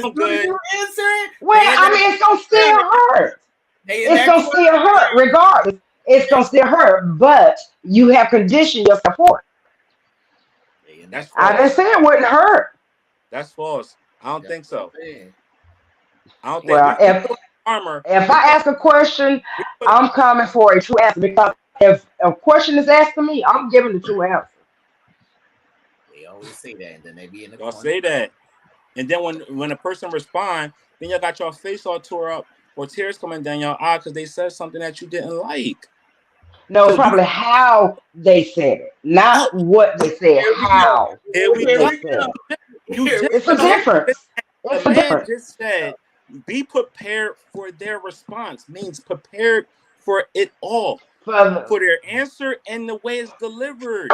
And that is so true. But you got to know, if you deliver it that way, well, 9 times out of 10, it's going to end up into a bigger mess, because they are going to respond back in the same way. I'm not channeling my delivery. T, let's play this out, T. T, let's play this out, T. All right, so let's play this out. I just ask me a question. And expect a response from me. This is how they want us to be. Who's asking the question? He's asking the question. Okay. Ask me anything, Tim. No, where was you at last night? I went to the grocery store, and then I picked up Jacob, and then we sat and watched the basketball game for 20 minutes, and then he turned another game on. And he said, "How about us watching 63rd Street?" I said, I should get home to my baby because she's going to be upset. Nobody answer no shit like that. And that is not what they're looking for either. Oh, yes, they are, Katie. You always talk about delivery. That's the Yeah. delivery that y'all what? That's not how we fucking talk. If you know your No. man, you know your man. You got with the nigga, you know what. Yes. I don't know when everybody's starting to need to be so coddled. I keep on telling y'all the way. No, and like I said, you and Nell are cut from a different cloth. It's different. They scream this, I'm outside shit. They scream, I'm with the shits. They scream, I'm down for whatever. But the moment it ain't delivered the way they want it to be delivered, is, oh, your delivery wasn't what it was supposed to be, so I feel some type of way. Right. Well, it shouldn't be rude. It can be direct, but it does not have to be rude. Because when it shows rude, it's showing that fuck you, like you said. That's what it's saying. That's what she's hearing. Hold on, Katie. I'm not saying fuck you. This is how I talk. I know, but I'm saying your delivery is saying that to her. But this without is how you using those words. Right. So y'all come. Well, they will learn that. They will learn that. That's what I'm saying. If you know that the individual that you're dealing with is that way, then you just don't take it there. Like, you know what I mean? Like, I'll ask questions, but the hard ones that I know I might respond to, if it's presented to me in a way that I'm not going to be receptive to, I'm not going to ask that question. But here's the problem with not asking the question. Then I come to my own conclusion of what I believe something is, and that could be detrimental as well. So therefore, I'm in a sticky situation a lot of the times because if I'm not going to ask the question because I'm afraid of what I'm going to receive and that I'm not going to be either strong enough to receive it or I'm going to react in a negative way. You know what I mean? So you letting it build, you let it build up into you. But I let it build up, or I make my own assumption and I leave it alone, but I have in my mind already what I think the answer to that question is, and therefore I'm going to move accordingly. So therefore it could be a bad thing. Hold on, Ish. So I thought you was pet detectives. Pet detectives? Yeah, I thought that was pet detectives. They find out everything. Well, that's what I'm saying. That's what I'm saying. Yes, and then it could compound on to that exactly. Coming to an assumption or doing something that might answer the question on your own without him answering it for you. Right. You just gotta find a different way to answer your question. Or can we ask this? Why sometimes can't y'all ladies just let that go? Just let it go. Just let it go. Well, it probably depends on what it is. It can go. But some things have to be resolved in order to move on. How are y'all resolving it? Everything needs a resolution, but how are you going about getting it? Is questions always the way to resolve things? And it's just coming together and saying, all right, cool. It's a start. It's a start. Get your point. I hear your side. You hear my side. Let's now make the necessary adjustments. When is that ever the case? That's resolution. Resolution ain't making you feel comfortable with what you're hearing. It's about making us getting the things together that's bothering us and fixing it. That's the resolution. I agree. Can I play devil's advocate? Like somebody else said something here. Like, is assumption or what y'all made up in your mind. Right. I made up in my mind that I'm not going to pay my taxes for the next 10 years. You know what the fucking IRS said to me, nigga? We locking your ass up. Right. So if I assume that I'm not paying my taxes for 10 years, I can guarantee my ass will be in jail somewhere. All right, Nell, hold on now. Let me play devil's advocate real quick. So I seen Helen saying that's how you get closure, by asking questions. All right, Helen. This is what I want to tell y'all, ladies. This might hurt y'all hearts, but this is what I want to tell y'all. You can ask as many questions as you want. I can tell you whatever you want to hear. So what does that really mean? What does it matter? What does it really mean? So are you happy with the closure if I just told you whatever you wanted to hear? They don't want to hear that. They don't want to hear what they want to hear. They don't want to hear I guess that depends on the delivery. Again, I don't know. I mean, and the question. Katie, I can put it into a nice, beautiful bow for you, and it can all be a lie. Are you Well, as long as it make them feel good, then T, you done great. Are you That's happy? all I got to say. Because a woman's intuition is hard to fool. Mhm. Your actions will Who, show it. like, I'm so confused nowadays. Where did this sense of entitlement come about? Where How is that entitled? like How is that entitled? who made anybody over anybody else like that? There's a pedestal. Like I'm missing that. Help me to understand that, please. Help me Where's the pedestal? where Y'all on the pedestal, way. and we down here. Yeah, like it's one No, that's way or not no way. true. That's what he's saying. Because y'all That's telling not us we true. got to deliver it the Right. way so we can be accepted. You telling us we got to coddle y'all feelings. We got to be great communicators. We got to fuck It's the shit out of called y'all. We got caring to be now. It's great called showing providers and love. great Is what it's protectors. called. Huh? It's called caring. It's showing love, Okay. compassion. So it's called showing love. When is basically, the person that was born from my rib, created from my rib, ever helping with facilitating that? Helping me get to the point I need to get to. If I'm doing all this that I got to do for you, what are you doing for me? How you helping That's a me? conversation y'all have to have. That's That's a a conversation conversation. y'all have You to should know have. it. How is it a conversation? That's just something that you should be already doing. So what if That's a a woman was conversation doing, y'all need to be having. Go ahead. yeah. So what if a woman was doing that? Now I heard you outline, like, we You see this asked for you guys to be compassionate. this I know too? I saw. I see the bullshit. I see Yeah. the bullshit. But now I heard your outline, like, we expect you to be compassionate. We expect you to deliver properly. I'm gonna address what Viola said, but go ahead and finish. But what if it was vice versa? Like, what if the women came across real, blunt and not caring, and the delivery was like kind of in your face? Like, y'all would be accepting of that? I appreciate that. I love that.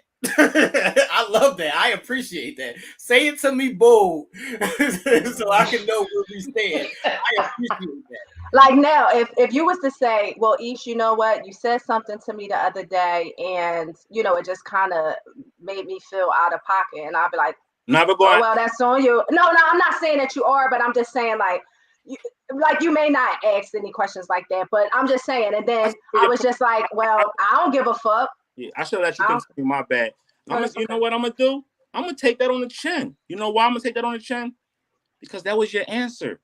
I can't tell you how to tell your answers. Right. You wanna respond with that's you won't say, damn, that was disrespectful. That was rude. I'm trying to come to you and I'm being sensitive. I got my big boy drawers on tonight. That's what I'm saying. Okay.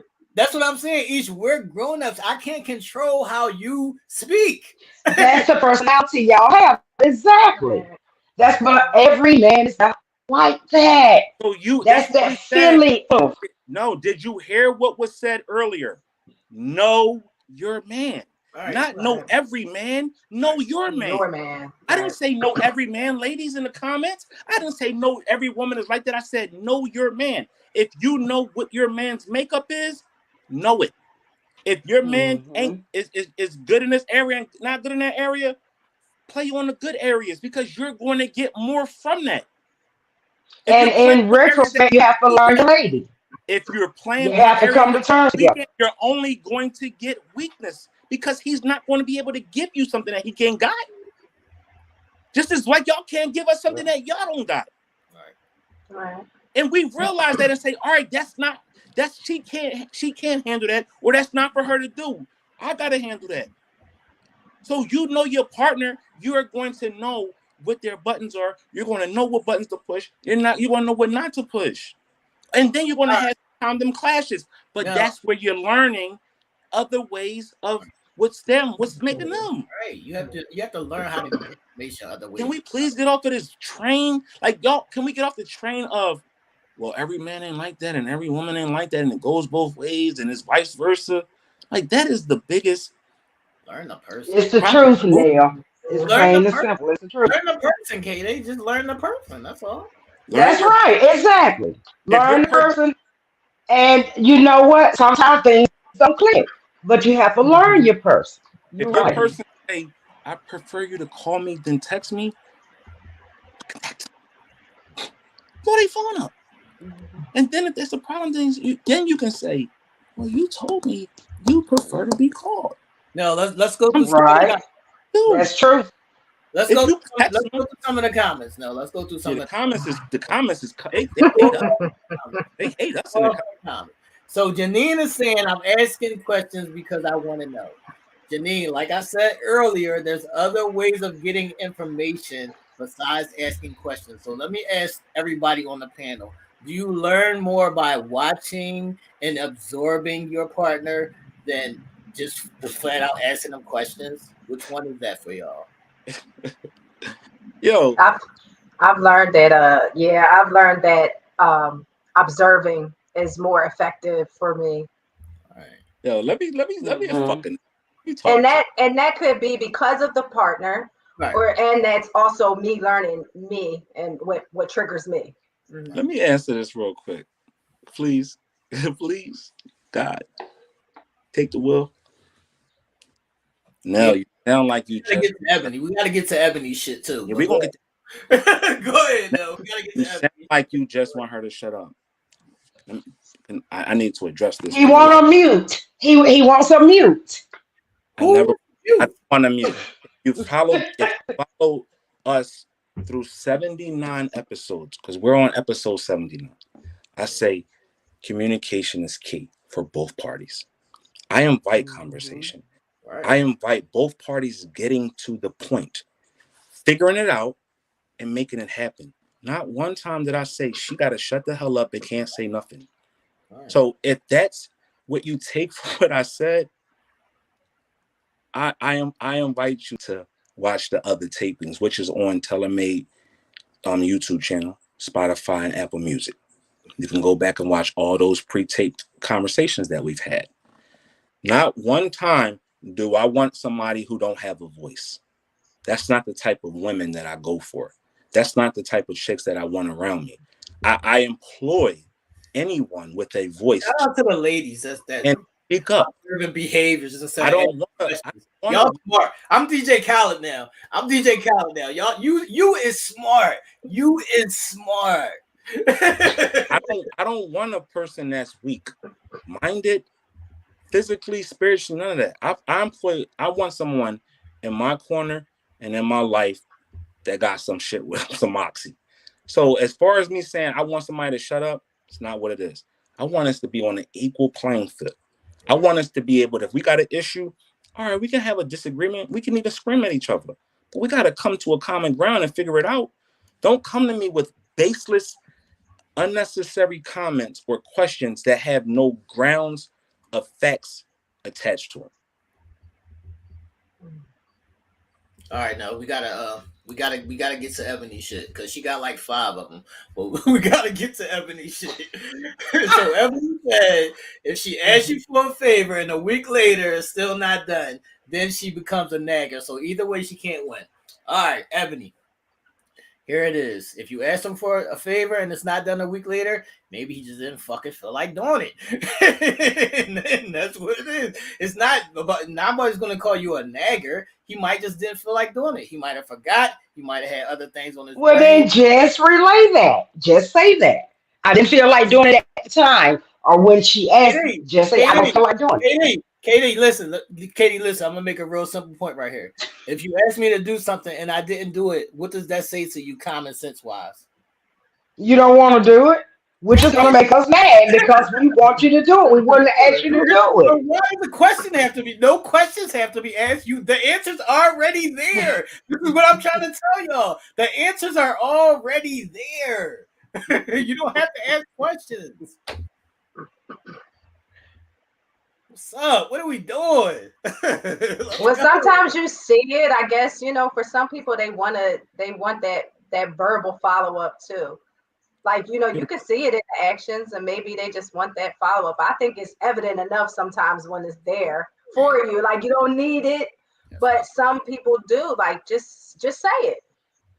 So the question, the key word in that sentence was, if I ask somebody to do me a favor, they don't gotta do shit for you. Right. So that's their choice. You asking somebody to do you a favor is asking them, do they want to do it? Right. If they don't do it, then you do it for yourself. But see, her question is saying when you ask for a favor and they said they're gonna do it, but then a week later it's not done. Don't say Still, you're gonna do it after what still, she's you saying. Okay. still ask them for a favor. You Right. ask them to do something that you need them to do. Right. If they don't do it, then you find another way. Right. So you want to wait for them to do it. If they don't do it, you still waiting. I ain't got time Well, to okay, give now a fuck. let's It say is. this. Do it myself. No, wait, whoa. This right here has to be addressed. What if she's asking her husband? What if you asking your other half? They saying Not, find another way. Well, hell, they saying not, fuck you. hold on. No, hold on. I got you. I got you right here, Katie. I got that right here. Listen, you can hit me up and say, babe, I'm hungry. Can you bring me something to eat? And I don't do it, right? Are you going to get yourself something to eat? Or are you going to fucking keep bothering me and bashing me? You're gonna get something to eat, but you're gonna No, feel they gonna slighted. pass out. They They gonna wouldn't pass give out you in the middle of the anything. work floor. The fuck? They're gonna get something to eat, but they're gonna be very let down that they couldn't count on you. This okay, it was one little thing, KD. It's not the end of the world. You didn't die. Like you still alive. You didn't die. I'm actually.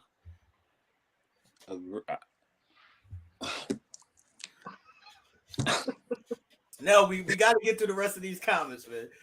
we got to address this Kevin Samuel shit, my Oh yeah, please. we got to address Samuel. You know, let's address the Kevin Samuel. I got an answer to that, but go ahead, say. All right, this is what I want to say about the Kevin Samuel shit.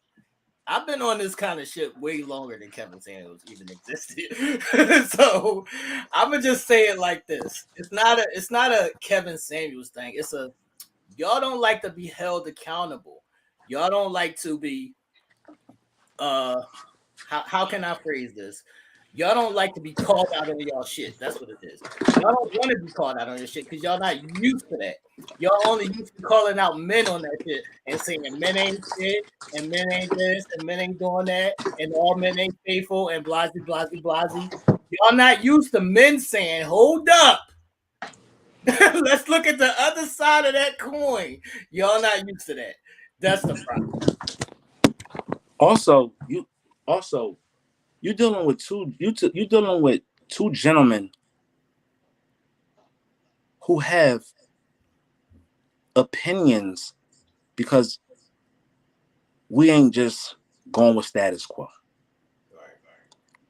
You're dealing with people that have opinion of trying to make it work together than actually trying to divide things. When you have a person that shares the same message with, oh, everybody ain't the same and men is different and women are different, they space things out.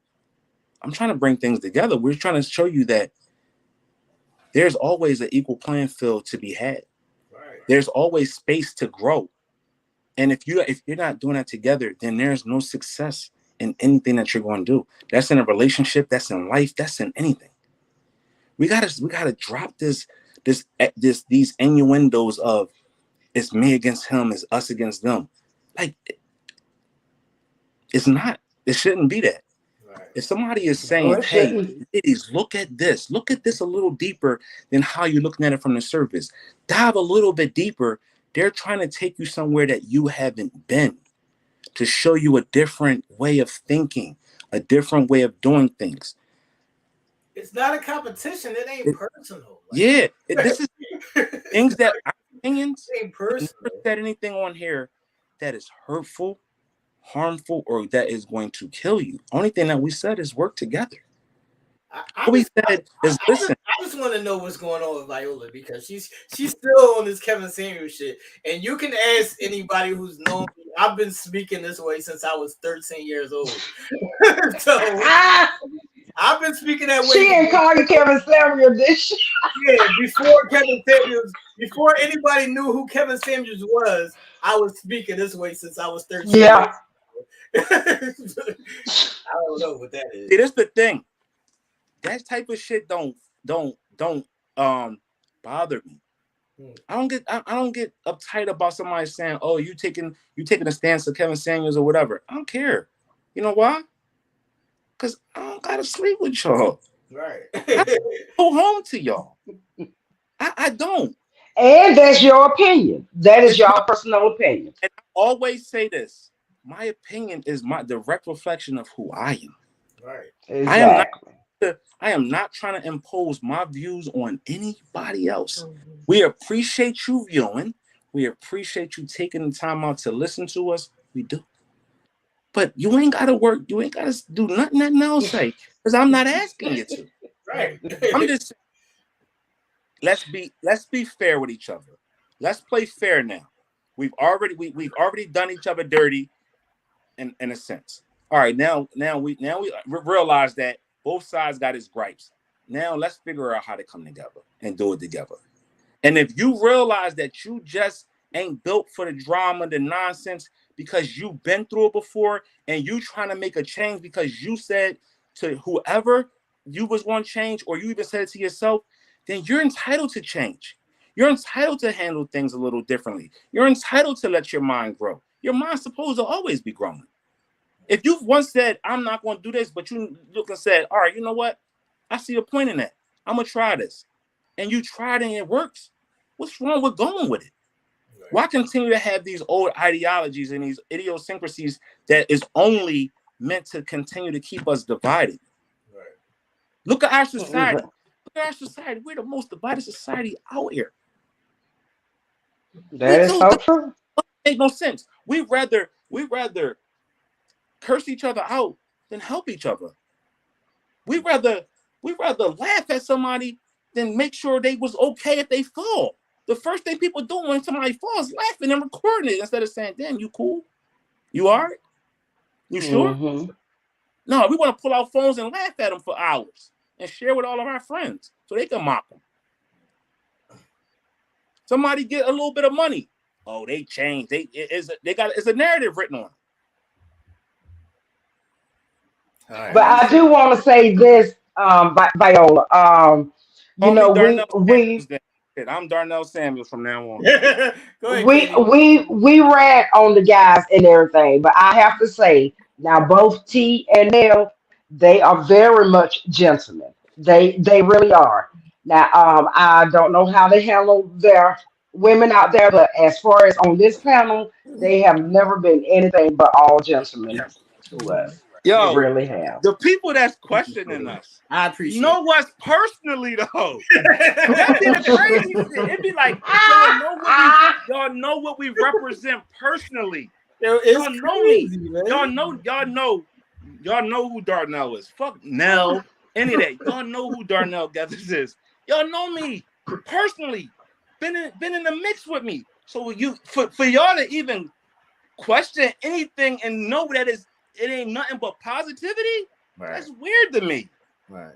Stop being weird. All right, Miss Jones, I understand that. Barbara said she asked no questions. She observed. Sure we put out people that we have never even met a day in our life. Make sure we propel them and put them up in the lights. And we being questioned about our legitimacy. No, only your sensitivity. That's all. Just your sensitivity. That's all their question. So when I'm doing good for the community and I'm out here humping and busting my ass to make sure somebody gets spotlighted, I'm sensitive. But when I speak my mind and open my mouth because I got an opinion and I actually got thoughts. Are we grown ups? I'm the malicious type. That's what I'm saying. That's why I said, we rank on each other, but all in all, now you guys will stand up. I mean, are we grown ups or do we have to coddle toddlers? I'm tired of seeing the say it with love shit. But you know what though? This ain't no shade that nobody love all of y'all. I'm not coddling anybody. We love all of y'all out there. I love all y'all. I love all y'all too, and we all grown. Y'all all grown. I love y'all. Well, send us all a box of chocolate and just show us how sweet y'all are. That's right. Send us all a box of chocolate and some roses. We love you. Show that sensitive side of you. It ain't Valentine's Day. Well, y'all didn't do it Valentine's Day because you weren't sensitive enough, right? So Giving up send them anything. out now. All right. Anyway, Let's not even our last topic. You see how passionate Uncensored Minds gets. Shout out to everybody that's in the comment. I see a lot of new names. I'm seeing names that we have never seen before commenting. Really? Yeah. We branching out. We just had a new name, Dana, Atlanta, Georgia. That's the first time I've ever seen her. I've been working the boards now for 5 weeks. First time I've seen that name. I've seen a number of different people that we haven't seen in weeks have come back. This just lets us know that we're growing. You see how Exactly. Y'all, I can't see who's out there. If you know me, holler at me. I be meeting a lot of people. we for everybody out there for continuing to propel us and put us into a whole different level and atmosphere, and we appreciate that. Thank you. We got one more topic. Hold on. A topic. Hold on now. Before we get to that, make sure that everybody likes and follows the Uncensored Minds Facebook page and my Instagram page. Make sure y'all follow us, on all social platforms because we do, post other content on those pages as well, and we are streaming on all audio platforms. But we know y'all hate us guys, just like the ladies. Y'all don't do that. They do not. They love y'all. They love y'all. All right. They love y'all. Last topic to get into, and this is the fun topic. This is the topic where we all close the show out and we all have a great time. So this is where Ish talks to us about the crazy something sexy. Y'all already know. Come on in here. It's sexy time. Yeah, it's sexy time. Now, after the conversations, the questioning, the communication in that relationship, it's nighttime. It's time where the kiddies are asleep and y'all getting ready to, become intimate with one another. And the question for tonight, ladies, is, are you swallowing or are you spitting? Now, spitting is easy, right? Because all you're going to do is spit it out, but it breaks the mood because where are you spitting it at? You're going to get up after you have done all of that work and you're going to get up and what you're going to run to the sink, run to the toilet. What are you going to do? No. It's easy to spit. Yes. But swallowing is beneficial. Not only is it sexy, but it's beneficial. That shit beautiful. It's a multivitamin. It has many proteins, just to name a few: vitamin C, calcium, magnesium, B12, zinc. It's like your vitamin for the day, ladies. It's a sleep aid. It contains melatonin, so it can help you sleep restfully at night. It helps fight depression because it contains specific hormones that can help ease your mind and your thoughts. It boosts your mood. It puts you in a good space. It lowers your blood pressure, cures so many digestive problems. It says that you will stay younger, longer. It enhances memory. I could go on and on and on, ladies, the benefits of swallowing. Now, some might think that, swallowing is just disgusting. Let's just get rid of it. No, we're not swallowing, but it has some very, very beneficial, things for us ladies. So let's get your thoughts on it. Yo, I love it. Oh no, those women have started sounding off. Barbara said she's swallowing, baby. That's the S gang. S gang, what up? Where them S's at? S gang, baby. I need y'all to sound off in the comments for real. S gang. Oh my God. Let's go. S gang. We got S gang t-shirts available, man. S gang, what up, man? S gang, what up? But we do have to, just take note that the male has to be, a healthy individual as well, because when you swallow, some of those benefits might not come into fruition if he's not doing what he's supposed to be doing, eating and, doing the right things with his body as well. So that's important too. So what are we thinking, guys? I mean, I already know that you guys, prefer. I'm not opposed to either, Ish. I want to say I'm not opposed to either. Both are in the S gang. Swallowing and spitting are in the S gang. What I'm opposed to are the females who be like, ew. I'm opposed to that. Like, what are we doing? All right, once again, are you a grown up or are you a child? That's childish. That's childish. So when women spit, where are they spitting? Just out of curiosity. Long as it ain't on me, it's cool. Long as it ain't on me, it's cool. You can spit on bed. I had somebody say, but I just spit right back on his dick. Like, what? No, that's just making a disgusting mess. And then how is that happening if he's getting ready to then put it in your vagina at some point? Like, come on. I just was wondering, like, where are they spitting it at? Don't spit on me. Long as you don't get the the ill, that's nasty. Because if we did that to y'all, it would be hell to pay. Like, it would be hell to pay if you was sitting on my face and I was like, it would be hell to pay. So cut it out. Grow up. That's what I would say. Grow up. I'm a child, so I'm not allowed to talk. What the T said? You're a child. I'm a child. I'm a child because I am not swallowing. I am not. No. My medicine cabinet is full of all of those vitamins. You can't get that from the medicine cabinet. You can get these for free. I'm getting mine from the medicine cabinet. These vitamins are for free, KD. Yeah. This vitamin is from like $20. The good earth. Like $20 enough. You can get these for free. Yeah, why not? What's the harm in it? Swallow. Swallowing it just has so many benefits. I see Angelia as he can say, ew. Yo, did y'all ladies know that swallowing? This is coming from a guy, but did y'all ladies know that swallowing is actually, and Aisha can confirm this, but swallowing actually curbs dementia. It's good for memory. It's a memory booster and a deterrent from memory loss. So swallowing can not only give you great healthy skin if you're doing it with the right person, but also add to keeping your memory fresh. Now, Karen, do you think it's just disgusting? Like the act itself is just disgusting? So you're like, no? Okay. Mm-hmm. Hold on. So let me ask you, Katie. So down the line, if you found yourself, engulfed in somebody, would you try it? Yeah. Depending on that person, I don't know. Right now, it's a no. Right now, it's a no. Ish. Oh, no, we gotta put something. Look at the question right here. Look at so Diana said, hold up. He got to protect himself when he entered into you, but they want you to put theirs in your mouth. What's the question? I don't understand the question. So you gotta put a condom on. She's saying you put a condom on to enter her, but she wants you to put her in your mouth raw. No condom and swallow. So how is that any different from him wearing a condom? It's not. It's not. Yeah, it's not.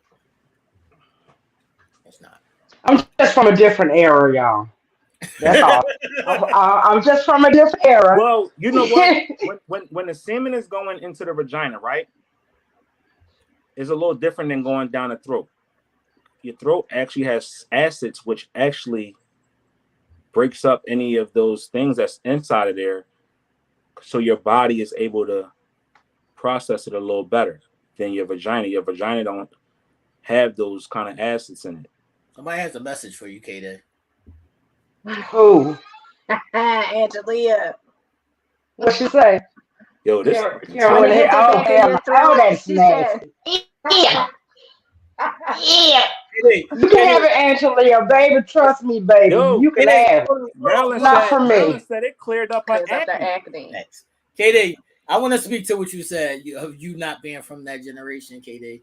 And I'm gonna agree with you, because when I was a young boy, like when I was like 18, 19, 20, something like that, I was like, man, I ain't never eating no pussy. Like, fuck out there, I'm good.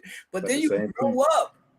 Like, there's a thing within your sexual life where you grow up. Like, there's your regular life, and then there's I'm not swallowing, plain and simple. That stuff nasty.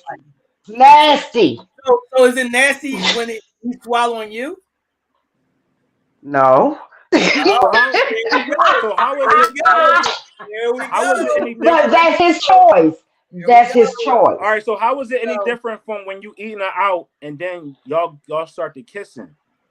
You could have came and y'all kissing all on the mouth. Are you kissing after he ate you out? Could be. Yeah, so you gonna do It that? was me. It was me though. Yeah. Who said? I agree with you, box Tara. to be contaminated. You are not right, Karen. That's what Tara said. You are not right, Karen. So Karen, are you getting any of those vitamins anywhere on your skin or your body, or you don't like that either? Can he give you a body shot? Like if you're not swallowing right. Like, are you? Oh, I don't mind about it being on my body. I don't mind that part. Just not the face. Yeah, at least just you not can get face. some of that in your skin. Oh yeah, but not face. It'll clear up the glaucoma in your eyes. You won't have glasses on no more. I can't. That's okay. I got another remedy for that. I'll just keep wearing glasses so I can see that stuff coming. Ladies, let me explain something to the ladies. Ladies, I'm gonna get a little close for y'all. Ladies, there's no bigger turn on for your man than that one move right there. There's no bigger turn on. That's why I'm single, ladies. Don't follow me, okay? I'm single and happy. I mean, that's probably not going to be a deal breaker for some men, but it definitely not a deal breaker. It's a turn on. Yeah. Well, yeah, right. I mean, for some it's not, but yeah, you're right. But sometimes you got to know how to trick the situation, though. Ladies, be y'all crafty. You ain't got to, if you ain't to swallow it, fake like you swallow it. You know what I mean? Put it under your tongue and then go in the bathroom and spit it out. That's what I said. Nell said fake it off. That's what I said. That's what I said. I don't mind if you spit it out. Yeah. You know what? Everybody ain't game for everybody. Right. You know what I mean? Right. But you can get crafty. No, hold on, no. If any time in your life have you here go Katie. Don't start. Please do not start. I can't take it. Over there lying because they go God again. I cannot take it. No, my phone vibrated and made it fall. No, this is what I want to ask you now. Has there ever been any time, and y'all ladies can answer this question too. Has there ever been any time in your life where you didn't want a guy to come in your mouth and he did, and you like hit him or mushed him? It was like, why you do that? Like, no, has that ever happened to you? That used to happen to me when I was a young boy. I ain't gonna hold you. So, ladies, has that ever happened to you and you didn't want that to happen and you got mad at the guy? Yo, they telling you to stop it, Katie. They saying you gotta. They saying stop it. Yeah, Katie. No, baby, y'all keep it. Y'all keep it. KD fine. I promise you. They said they prayed y'all for you keep at church today. They prayed for you at church today, and God surely came down, grabbed you again. I can't believe it. 2 weeks in a row, same time. Y'all get all that good vitamin, okay? I do pretty good with my. Yeah, I do pretty good with my vitamins in the medicine cabinet. I said the same thing. Say when I was younger, I said I would never. I was like, that's so disgusting. I would never do it. And when you get older, your mindset changes. You don't grow up. Wrong. You grow up. And you do your test. And I'm not saying that it wouldn't change when I do get into a relationship. You never know how that would go for me. I'm not saying that it would forever be a no. But and then that's just not with anybody either. Right. Like it definitely is exactly. It's definitely with somebody that you're in a situation with, and y'all are partners with one another. You're not just doing that on just nobody. Like, but I do want to say there is some girls that they just love it. Yeah. Yeah. Because I know I've heard a song who said that they do it because it's just something that they love to do. And that's them, I mean, some just love to do it. Like some guys say they just love to have oral sex. Yeah, there's guys that just love to do it. Man, they actually bust from giving head, and actually once the job is complete and they get the deposit, they bust again. So They cashing. I do want to say that. I do want to say to the ladies, no, ladies, it is not a deal breaker, but it is. If you want to go to the upper room, it is a trip. If want to be the wife. No, he did not say upper room. To be the wife. If you want that ring on your finger. Oh my God! They can't. Some men don't come from it though. Hey, that's the right person. Yeah, that's what I say. That's what I say. It's just that person that they're not coming with. I say that. Right. And that girl might not have been good at it. Yeah, she might. You meet the right person, they might have you singing in 2 minutes. Yeah, somebody they gonna come. Trust me, when they come here, it's gonna squirt. I've never had a problem with that. Then that means you catching skill. That means you catching loads then. No, it comes out though.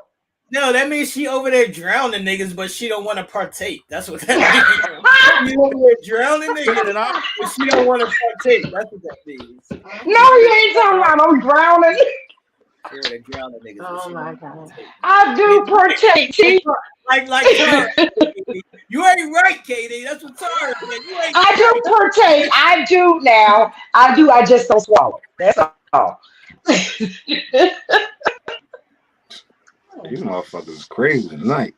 That's good for your show. Yeah, it's good for the skin. I got a question, Ish. So, there's always great technique in order to get that, get what you want, the happy ending, right? What would you say is necessary in performing oral right? Is it a wet mouth? Because you can't have a dry mouth. Yeah, I think it's a combination of things. Your mouth has to be,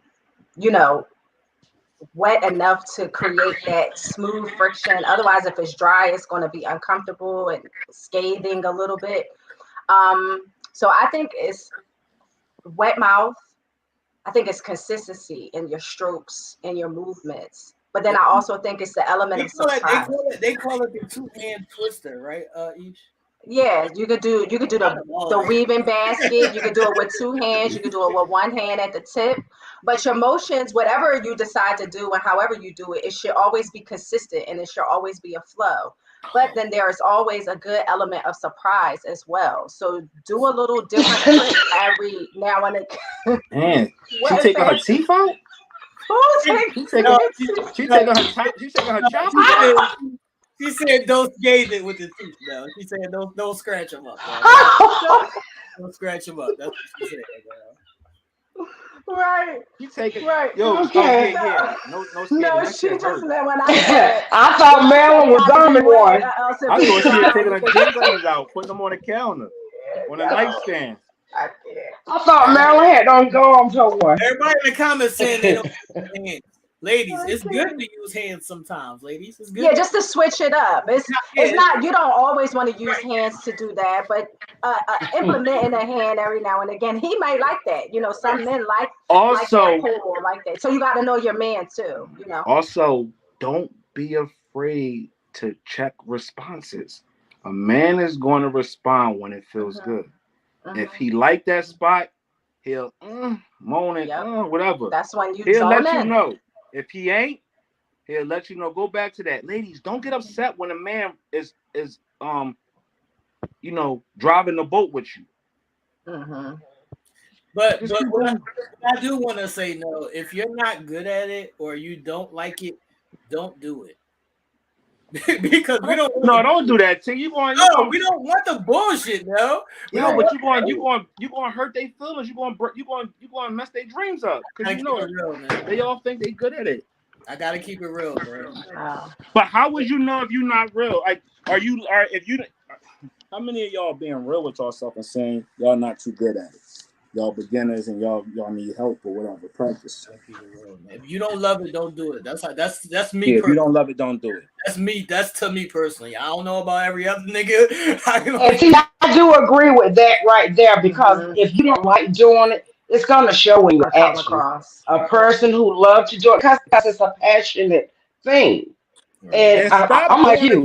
I do not want a guy going down on me who do not want to do it because I can feel that it's not there. I would Right. get up.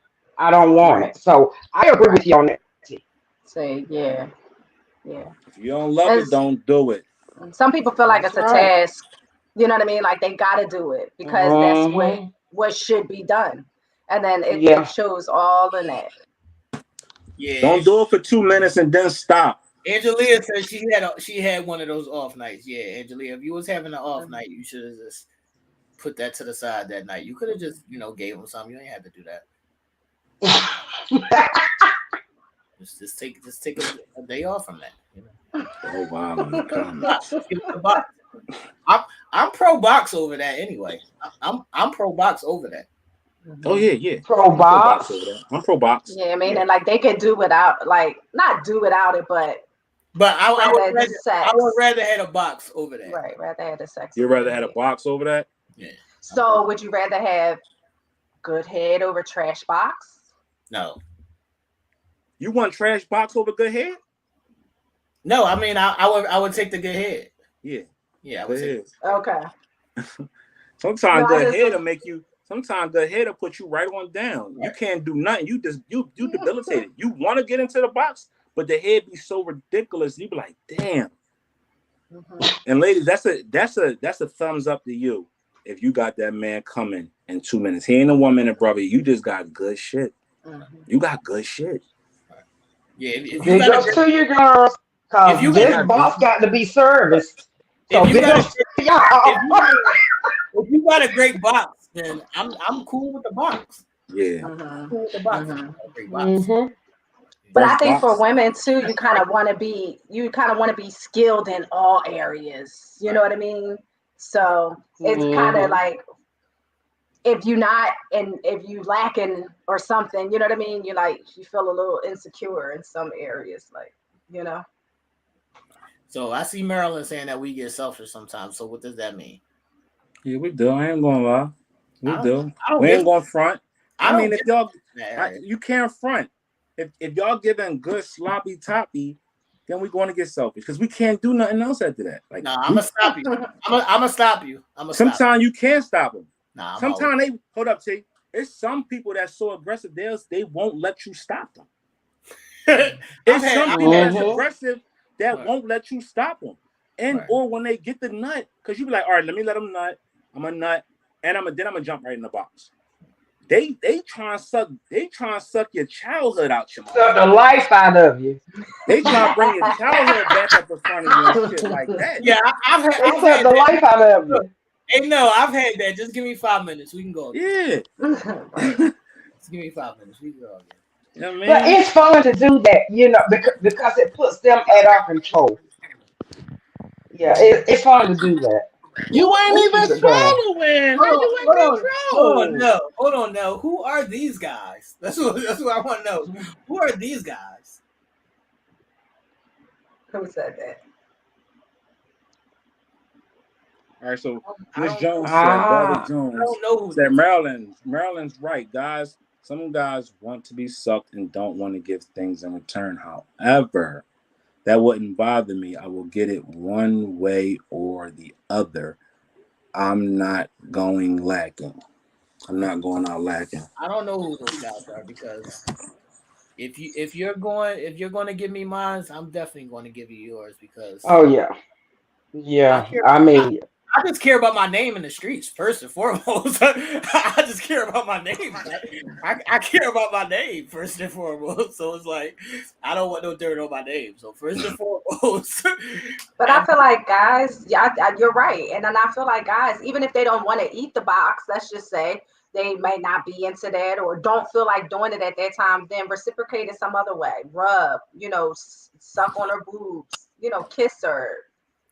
You know what I mean? Or something. So it should be some sort of reciprocation. Now, I got a question for the panel. This might sound off. This might sound crazy. I just got a question I need to know. Sure. Do men got stinky joints? You know how some women can have a fucked up box. Crazy. Yeah, that's what we need to ask them then, though. Do y'all like a man to manscape down there? Yes. Is that the new joint? Yeah. We gotta come on. I just like it neat. I mean, you don't have to cut it all off. Okay. But if you do cut it all off, that's nice. Nice little playground. Okay, I'm not mad at that. I like a little jungle. I ain't go fucking front. No, it's cool as long as it's like groomed, because just hair itself just breeds sweat sometimes. So it's like as long as it's groomed and nice and neat, it's nothing wrong with some. So hair do men there. got stinky Johns though? So is it the hair that's stinking or is it the John? Yeah, I think it could be. It's them darn nuts that they don't wash and they be sweaty. Yeah, they can stink. Yeah, I think it could be both. You gotta wash your ass. Yeah. So, Yeah. it could be both. You gotta wash your ass. I see Angelia saying my name in the streets. Angelia, you have to realize that when I was 15, your name in the streets meant everything. So if one girl said one bad thing about you, the rest of the neighborhood is not fucking with you. That's how I grew up. I'm sorry, but that's a real life thing. So people saying they like to smooth like glass. So you got to keep it clean down there. So that's a thing now, huh? Manscaped your balls, fellas. I think that's been a thing. People just don't talk about it. People just don't talk about it, but I think it's been a thing. Yeah, manscape y'all balls. I've been on that since I was a young boy. Manscape y'all Jones. That shit itch when it grow back though. That should have had you like you got fucking crabs. I ain't never had that. I'm a hairy nigga, so yeah. Shit can get out of control. Well, I think we had talked about this before as far as the women are concerned. Like right. some people like a little hair, some people like it. Don't give me the complete balls, right? Yeah. Okay. That bald head. I guess it's all personal preference, right? Right. Yeah, yeah, everybody got different preferences on that. Hey, Diana, what you mean, Diana? I'm telling you, this is a real thing. Women talk just like men talk. That's a real thing. Your name has to be certified. I don't know where y'all from, but where I'm from, your name has to be certified. Not see grow up though. That's what I'm saying. Each his I don't know own. where y'all from, but your name got to be certified out here in these parts. That's also what I gotta say. Like people's opinions are people's opinion. We can't get upset when somebody makes a sign. You can't tell people grow up. That's what they want to do. That's what they want to do. We get so offended when people make a remark that's true to them. He's being real to himself. He know what he got going on. He know what he's about. So he's gonna speak his truth. So that's what we say we want. We want people to speak their truth. You speak his truth, you can't be upset about that. So all the men Nair don't shave. Men can't use Nair down there. Yeah. It ain't supposed to get in your hole. Right. What's up, Aisha? I think I tried Nair one time. It just did not work. It just didn't work. Maybe I was using it wrong. What was your question, Aisha? No, I was just going to say for all the men that are out there listening, because I know there are some that are just not commenting right now. Make sure you're eating good fruits, drinking lots of water, veggies, grains, vitamins, like, all of the good healthy stuff. Sea moss, that could be another topic as well. Sea moss actually heightens erections. Very much so. So make sure that you're, putting all the good stuff into your body. So that way, when she's down there and she gets a mouthful, it's beneficial to her too. Oh my God. Take care of yourself. What's happening? He just gave us a tip of the day. You said, what about CMOS? Oh no, that's definite. And I know that for a fact. What does CMOS do? It heightens your erection. What does CMOS do? Heightens your erection. You saying that on purpose? Well, then somebody getting some action tonight. Because I'm telling you, somebody gonna be getting some action. Because he's eating that CMOS. Listen, you can't be telling us this stuff. I had a conversation. I know somebody firsthand. Yeah, I know somebody firsthand, and I've had conversations with that individual just in regards to certain things specifically that have happened. And yes, and I mean everybody's different, just like some of those gas station things, the little honey packets we were talking about, just everybody's body is different. But yes, it heightens erections. It helps your sexual function. It does for men and women. Wow. Yeah, sea moss is a good thing. I ain't gonna hold it. Has given much energy. Much energy. All right, now let's wrap up. Now you got you going in 60 seconds, and let's wrap up. All right, so I'm a little dejected.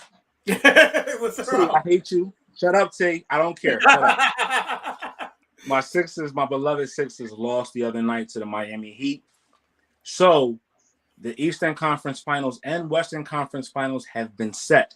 Today, Boston took out Milwaukee in Game 7 of the Eastern semifinals, and they are now moving on to play the Miami Heat in the Eastern Conference Finals, where Golden State will meet. Oh yeah, we'll meet. What are they playing? Dallas. Big shout out to Dallas. Dallas pulled it out. Big shout out to them. So Miami versus Boston, Golden State versus Dallas in the Eastern Western Conference Finals, which will the winner of those two rounds will make it to the NBA Finals. Look at Katie. Right? Look at Katie's face. I see Katie's face. KD, going. I didn't say anything. Pay attention, KD. You gotta know what's going on. Gotta know what's going on out here. Also, while we're on that topic, I just want to give a special condolences to the people of Milwaukee. There was a mass shooting the night of Game 6 where they had an outdoor party and somebody shot up the watch party and killed a couple of people. So, you know, our condolences here from Uncensored Minds goes out to those families out there in Milwaukee, Wisconsin. That's just so heinous. It's so crazy that we can't even go in and watch a sporting event. We have to worry about our lives. Also, shout outs out to the people in New York also who were victims of that supermarket shooting where this 18-year-old kid came strapped to the gills with armor on him and ran into the supermarket and shot up the supermarket. Unfortunately, the supermarket was full of our people, and the 18-year-old kid who did it was a white kid, so they said it was racially motivated. So we're praying for the people of Milwaukee and New York as they, you know, get through this trying time. Also, if you haven't seen it, if you've been under a rock or you just don't know, we talked about this on our Wednesday show, Telemade Kicks. It's called 61st Street. It is a show loosely based on the lifestyle of Chicagoans. You know what I mean? In and around the city, crime. So if you like the shy, then you'll like this show as well. Yeah, it's a really great show. It's really, really great. It'll have you clutching your kids. It'll really have you clutching your kids and just thinking differently about a number of different things. So go out here and watch 61st Street. People say, "Nell, what is it on?" It's on AMC. Right. It's on the AMC app. It's on demand on AMC. It's also on YouTube, and it's also on Fire Stick. It can be found. We're only in season 1 right now, with episodes dropping on Sunday. And I do need to say this to Angela because she said the Heat always beat them. The Heat don't always beat them, Angela. There was a time where the Celtics whipped the Heatles' ass when Dwayne Wade and LeBron was on that team, and LeBron was crying because the bull was smashing his mom. But that's a different story. You don't nobody like Miami. Yeah, I mean, but that's I do want to say I finished watching the first season of Winning Time, and this is one of the greatest shows that I've ever seen. It's not just about basketball, ladies. It's about the life behind basketball. So you get to see all the free. You get to see Magic Johnson being a whore. You get to see all the ins and outs of what happened and how, you know, that whole process came. It was a great show. It's called Winning Time. It's on HBO Max. I just finished the first season. It was great. And we can move on. Go ahead now. Absolutely. So that's what we got going on over here. What y'all got going on this week? Ladies, what's up, ladies? What y'all doing? What y'all watching? What y'all doing? We know you ain't watching nothing, Katie, but what's going on? Oh, I beg to differ. And I want to tell everyone out there a movie that is on Netflix called Senior Year. Check it out. You'll see your girl in there. Yeah. It is with Rebel Wilson. It's a comedy. But I played a teacher in the gym, so check it out. You'll see me. That's what's up. What about you?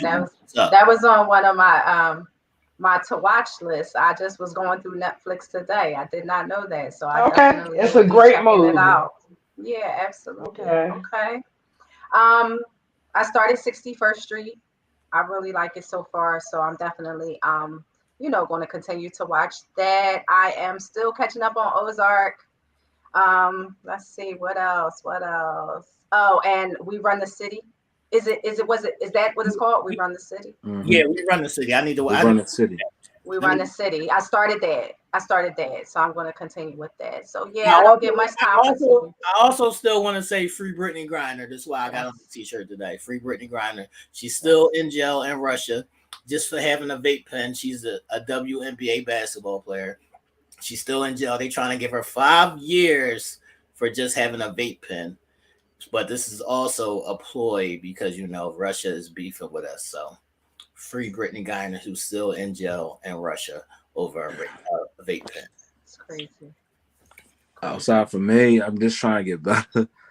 My sinuses is whooping my ass. The I've weather, had man. The weather's I've crazy. had a headache for probably 2 weeks now. Mm, So even though I show much passion here on the show, I still be behind the scenes, low key hurting. mhm, But that mhm. is what it is. We're moving into the summer months. People, before you know it, it'll be June and July. We'll be complaining about the heat. Don't complain. Just live life. That's all. That's the word for the week. Live life. Enjoy it. Right. Yes. Make All sure right. y'all So, make sure y'all tune in to Telling Me Kicks on Wednesday. No, I got some goodies coming, man. I got some bro. goodies on the way. Got some You goodies know on the way.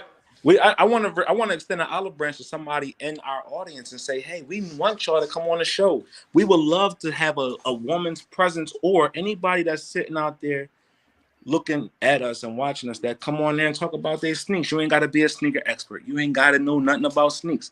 But if you put them on your feet, that makes you an expert. All right. So continue to keep lifting each other up in prayer. Let's continue to always be mindful that the person's opinion is that person's opinion, and they're entitled to it. Um, the underlying message of it all is love. We just want y'all to know that, we don't mean no harm. We're not trying to start no fights. We're not trying to not listen. We're just trying to start a narrative. We're just trying to open up the doors to seeing a different side. You know what I mean? Just communicate. That's all. It's not us versus y'all. Dude, It's not us versus y'all. It's a circle. It's a circle of a community together, people. Mhm. You have to be better understanding of each other, and no one side is always right. I don't know what's happening to KD. And I don't know what Nell is watching over there. But we no, I'm watching the screen. I got this and that on. I got both simultaneously screening this. I was saying people's comments. People saying it's 102 degrees where they live at right now. yeah, where is that at, Diana? Yeah.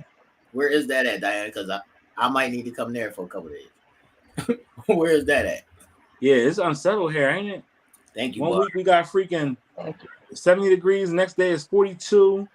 Then it's raining like we live in Seattle here. I can't get. That's why my sinuses in my head Mhm.